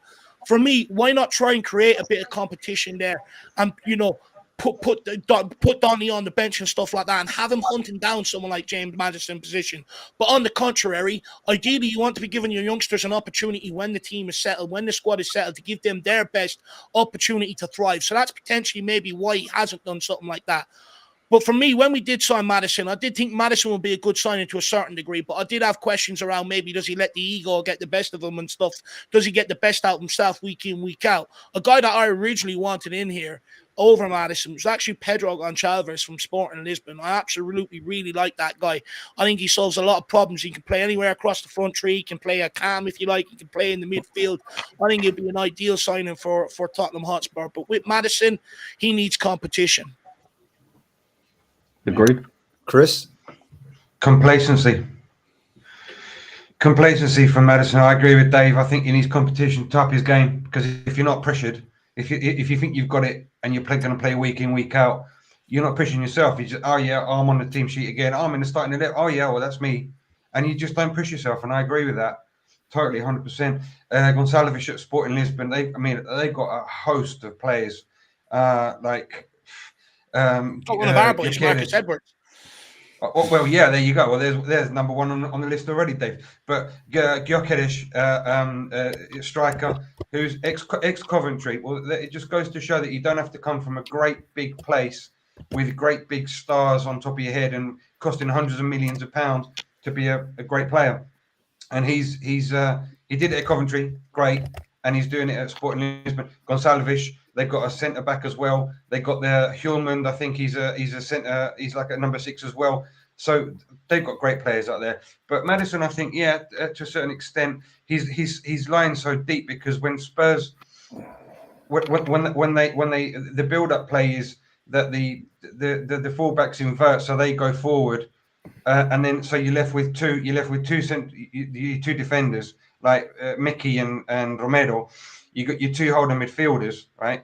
And then you got your fullbacks that go as far as, not as number 10s, but as far as Maddison.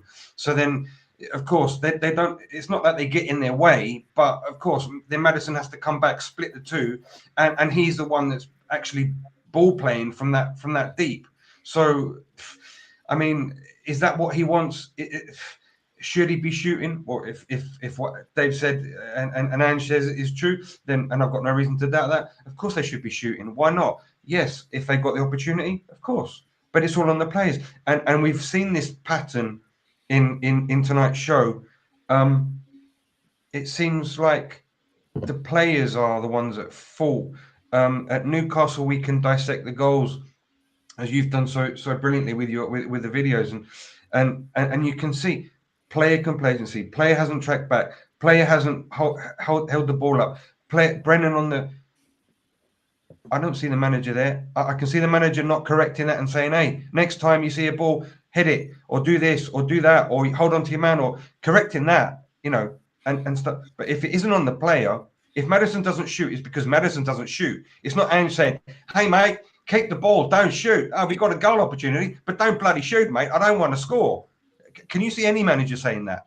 I mean, I don't see him saying anything. So I mean, so then there you go. It's just, but Maddison, I think, is part what Dave said is complacency because he hasn't got anyone pushing him. Lo Celso, I picked that up what you said, Ash, quite a long time ago. He's too left-footed, man. He's too left-footed. He always has to play on that left foot. He always has to put that ball on that left foot, and the body, the body placement. Yeah, he has to put it always on that, and that takes so long. You lose so much time, and when you have to do that, your defender, the man who's tracking you, will pick it up in a second, and you lost. You can't move the ball quick enough. You lost. You have to track back. You can't progress if you're and these kind. Little things make a damn bit of difference. Now, if you can move it like two-footed, for example, which Maddison can, a hell of a lot better than Lo Celso, then I mean, that's great, but I don't want Lo Celso anywhere. He's got a great left foot. Yeah, he can pass, but I need more than a player than just a left foot, which is he's too dominant on that. So I don't want him. He's going. To me, he's going. Can I make one more point on James Maddison just quickly before I move on from it? That when I look at players just potentially going to the Euros alone, does Maddison affect games week in, week out the way Jude Bellingham does for his club, the way Phil Foden does for his club, the way Cole Palmer does for his club and stuff like that? For me, he's so far off it compared to them guys. And that's the level that he needs to get to. For instance, there was a game there a couple of weeks ago. I'm screaming at Maddison to pick up the ball and just put it over the fullback's head straight onto Johnson's foot. He's screaming out there for it all day.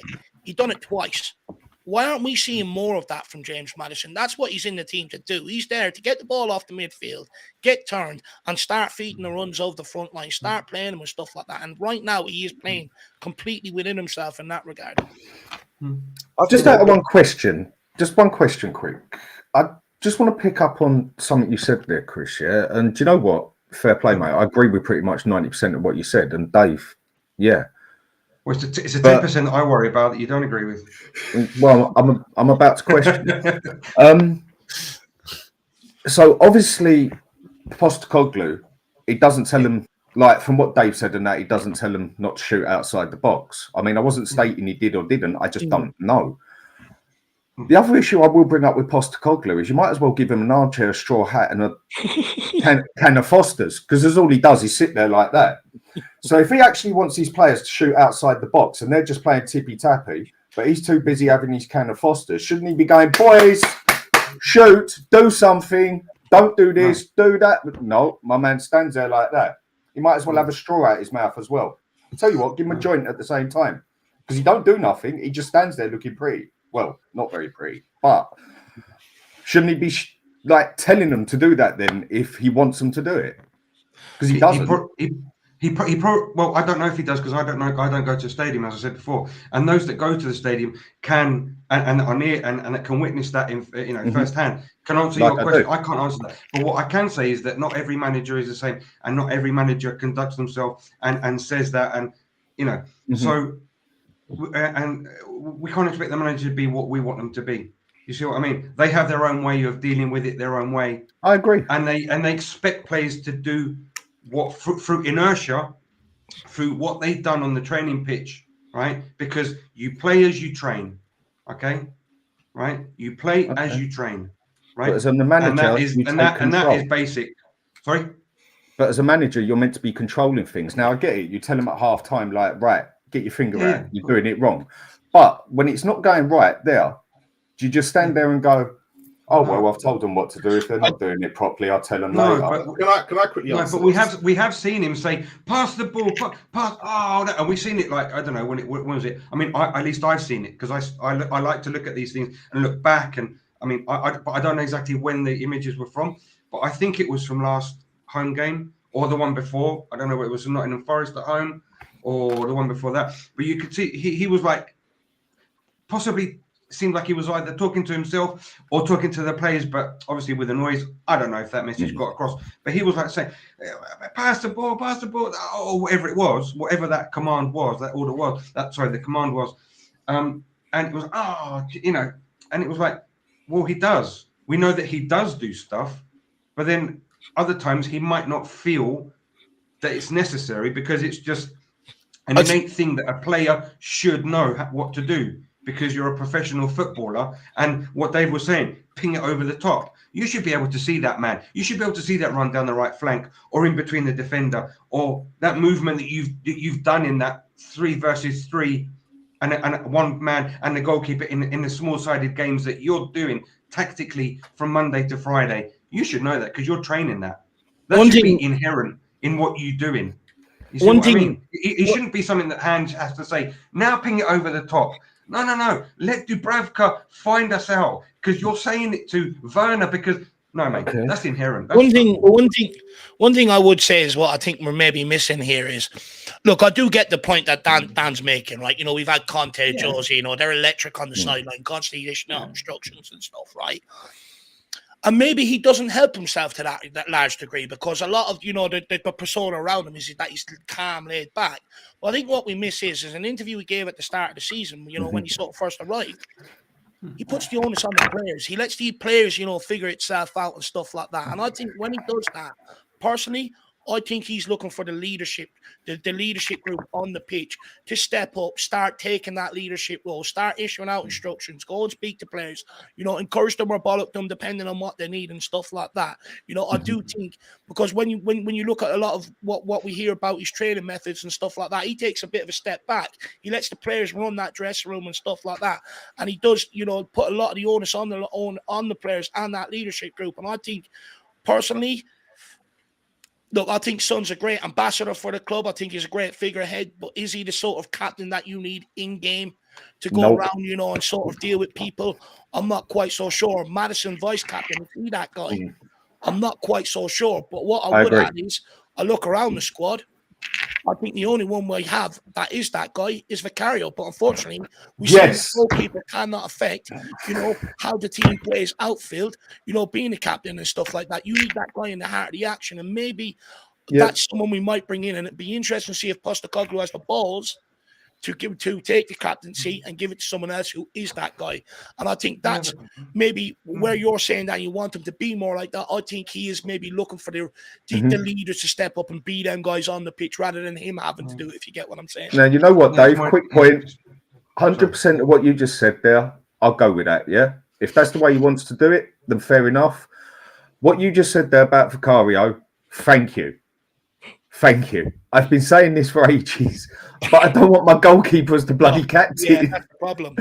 And for me, Son is not captain material. I want a Roy Keane. I want a Patrick Vieira. I want a Pirello. I want a Gattuso. But maybe that's where I'm 43 now. But mate, bang on. Can I just ask why the goalkeeper in both of your opinions cannot be? It's just an interesting like curiosity. Why can't the keeper be the captain in the team? It's not. Why is it's that not impossible. a hindrance? It's not impossible, and there's been certain players that have been goalkeepers and captains that have done a very good job. Oliver Kahn being one of them that I remember, and Buffon doing it at times. Yeah, but I personally just don't like a goalkeeper as captain because he's sitting all the way back there. He can't really run up to the halfway line, slap his mate round the head and say, "Pull your finger out." That is the only reason I don't like a goalkeeper as a captain. But I feel Vicario is our most captain material. Dave? I'll give another reason. I think when it comes to Hugo Lloris, I think for a large degree he was a great captain, but when you see high turnover managers that we've had over the last few years, that shows you've got a weak leadership in the dressing room. So straight away, you don't have everyone pulling in the one direction for the one cause. Everyone's there for their own agendas and stuff like that. That's why you see high turnover of managers and stuff. But also with Hugo Lloris, there's only so much instructions you can scream at people. But if you've got a player that's in the heart of the action, he can physically go over to that player. One thing players don't like is players going over to him and digging them out in front of the stadium and stuff like that. But one thing it will do, it'll either get them to perform, and if they're not performing, it'll do the manager a favor, take them off, bring on a guy that will. And that's why I prefer my captain to be in the heart of it. He can issue instructions and get them. Whereas a goalkeeper, I think half the time if he wants to get an instruction to the striker, to put himself in a certain position to make an angle for an outball or stuff, that message has to go through the centre back, to the centre midfield, to the forward line. I agree. And by the time it gets there, what Chinese whispers, sometimes it can get convoluted. Mate, I 100% agree on what you just said. Everything.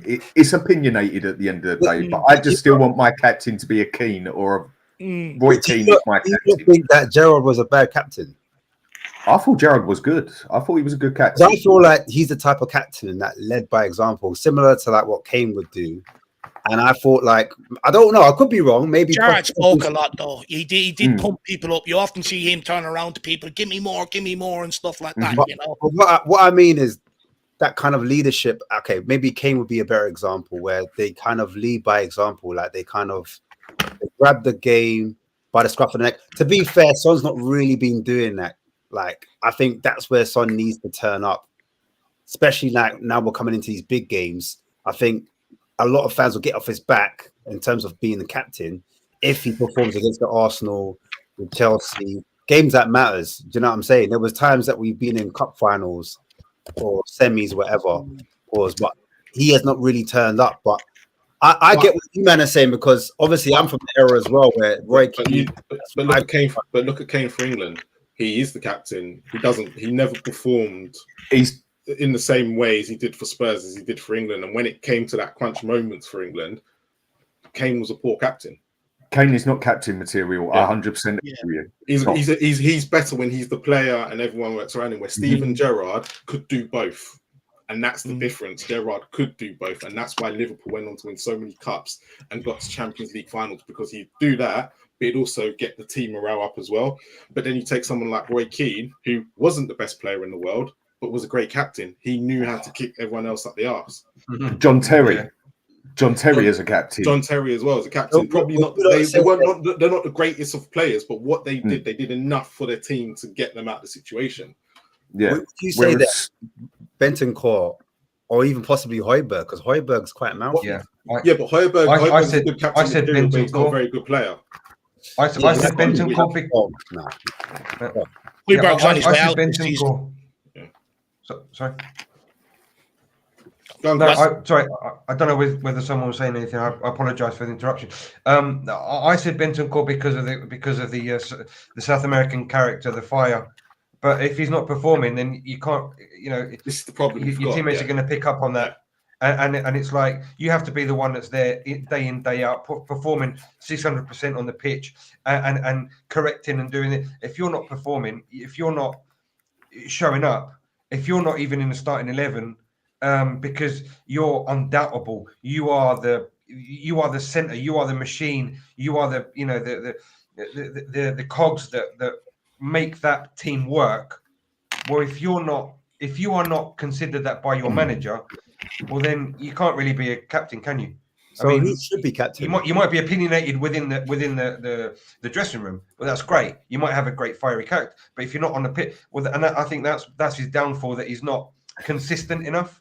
But I think his personality. I mean, I don't know him, but his personality being Uruguayan, and they are some effed up people.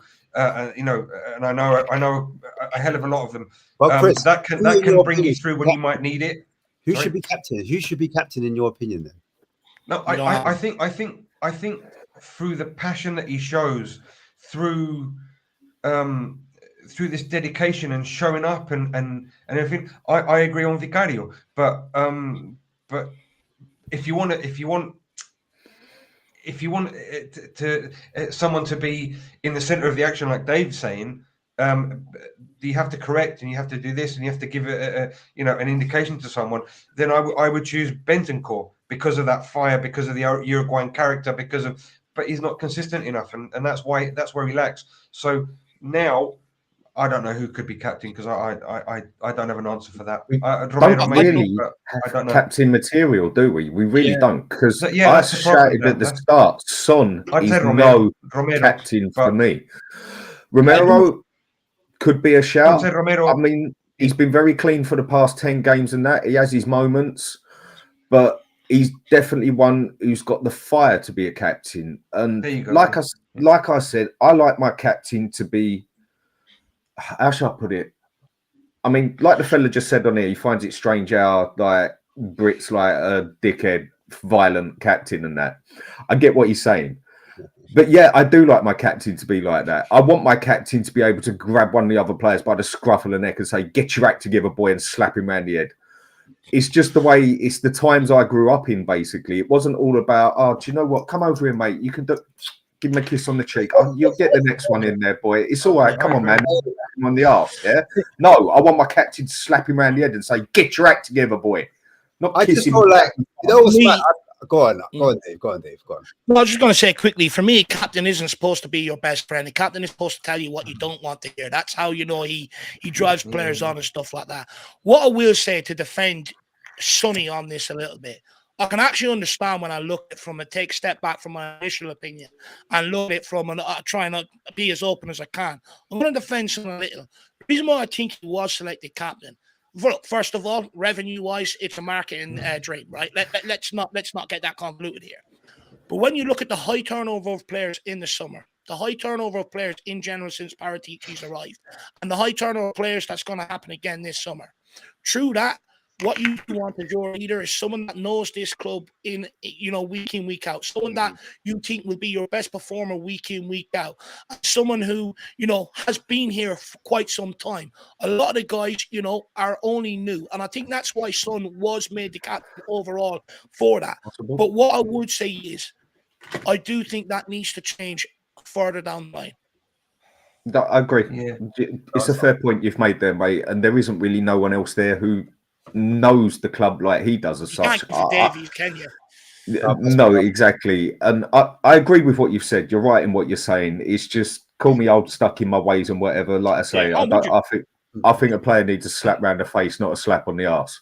I'm with you on that, believe me. And guys, I agree as well. I agree as well. We're going to leave that as the last thing. And anybody who watches this back, or anyone, leave in the comments who you think should be captain, or should Spurs be signing a captain this summer. Not a bad idea. Guys, thank you.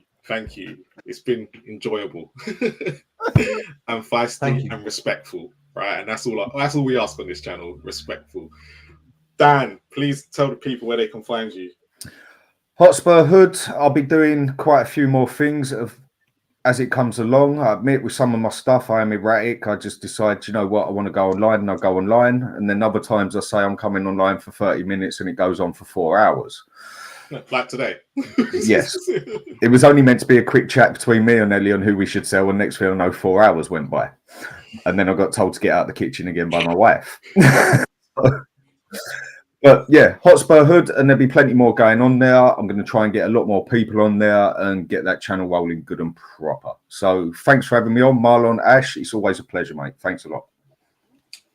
Irish, not that people need an introduction to you, but just let the people know where they can find you if they don't know. Oh, no, look, they do need an introduction. You know, I don't, you know, some people might not know me. Look, if you don't know me, you can find me over at the Irish Hotspur.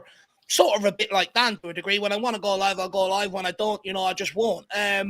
So yeah, you can find me over at the Irish Hotspur. What I will say though is make sure you do subscribe here at Spurs King TV. These two guys underneath me are absolute gentlemen. So make sure you know give them all the support you can. Make sure you do follow Dan over at Tottenham Hotspur Hood as well, and also Chris Meta Football TV.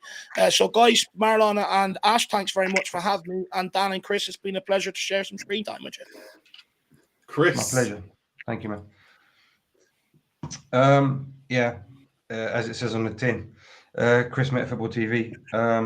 Small channel, been away a long time due to personal reasons, family reasons, and through studying football at the Spanish Federation football here in Spain.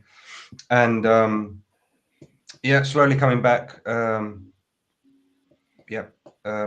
don't want to get into it too much because I get emotional about past time. But you can find me there, bits and pieces. So I do apologise for that. But yeah, you can find me. Sorry about that. No problem at all. And also, you forgot one bit. You can also find him on, is it Scarfy Spurs Talk as well? You do some shows for him as well, don't you? I do apologise. Yeah. He'll kill me if you haven't told anyone. No, mate. No. Sorry, I do. Collaborating with Scarfy from Thursday onwards. Doing stuff with Scarfy. I'll be hosting a show, Wake Up in Tottenham, from this Thursday, 18th. At 10 o'clock UK, I think it is. I hope it's 10 o'clock UK because I'm an hour ahead. I get all these things confused. But 10 o'clock I think it is. If not, just go and check. You'll find that out. But we're promoting it, and I hope it will be a blast. And I don't even know who the guests are, so that will be absolutely brilliant to just open the thing up, open the curtain up, and see who's hating on me, and we'll just let's just see how this goes. You know, that's brilliant. How I am every Tuesday. Brilliant. Thank you for having me on, and it was a real pleasure to receive the invitation from Ash. I'm very surprised because I'm known for the wrong reasons, just as a collaborator and a chatter, so to speak. I don't really have a big following on my channel, but if you want to subscribe, please do, and we'll just take it from there. But thank you very much. No problem at all. We are 101 subscribers from the 2000. We are not far behind, so please like, share, and subscribe if you can. Ash, tell people about tomorrow, and then you finish off the show because this is your bit. Yeah. You see tomorrow? Tomorrow, man. You know what's funny? Dave was meant to come on last week. Imagine Dave came on. It would have been a mazine. But yeah, we have the rival show, and we have United. We got United, but we got Man U now. We got Chelsea. We got Chelsea. We got Arsenal, of course. But that should be interesting, of course. Liverpool. Woo! It's going to turn up.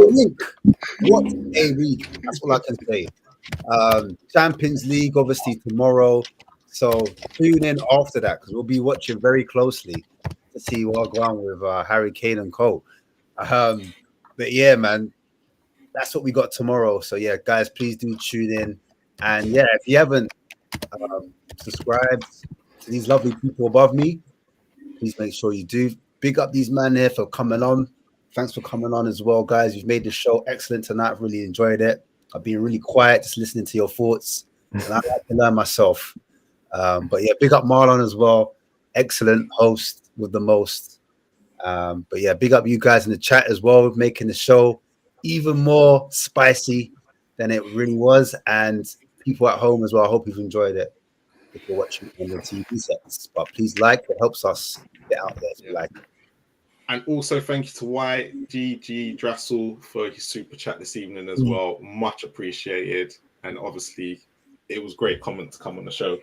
But as always, In Ange we trust.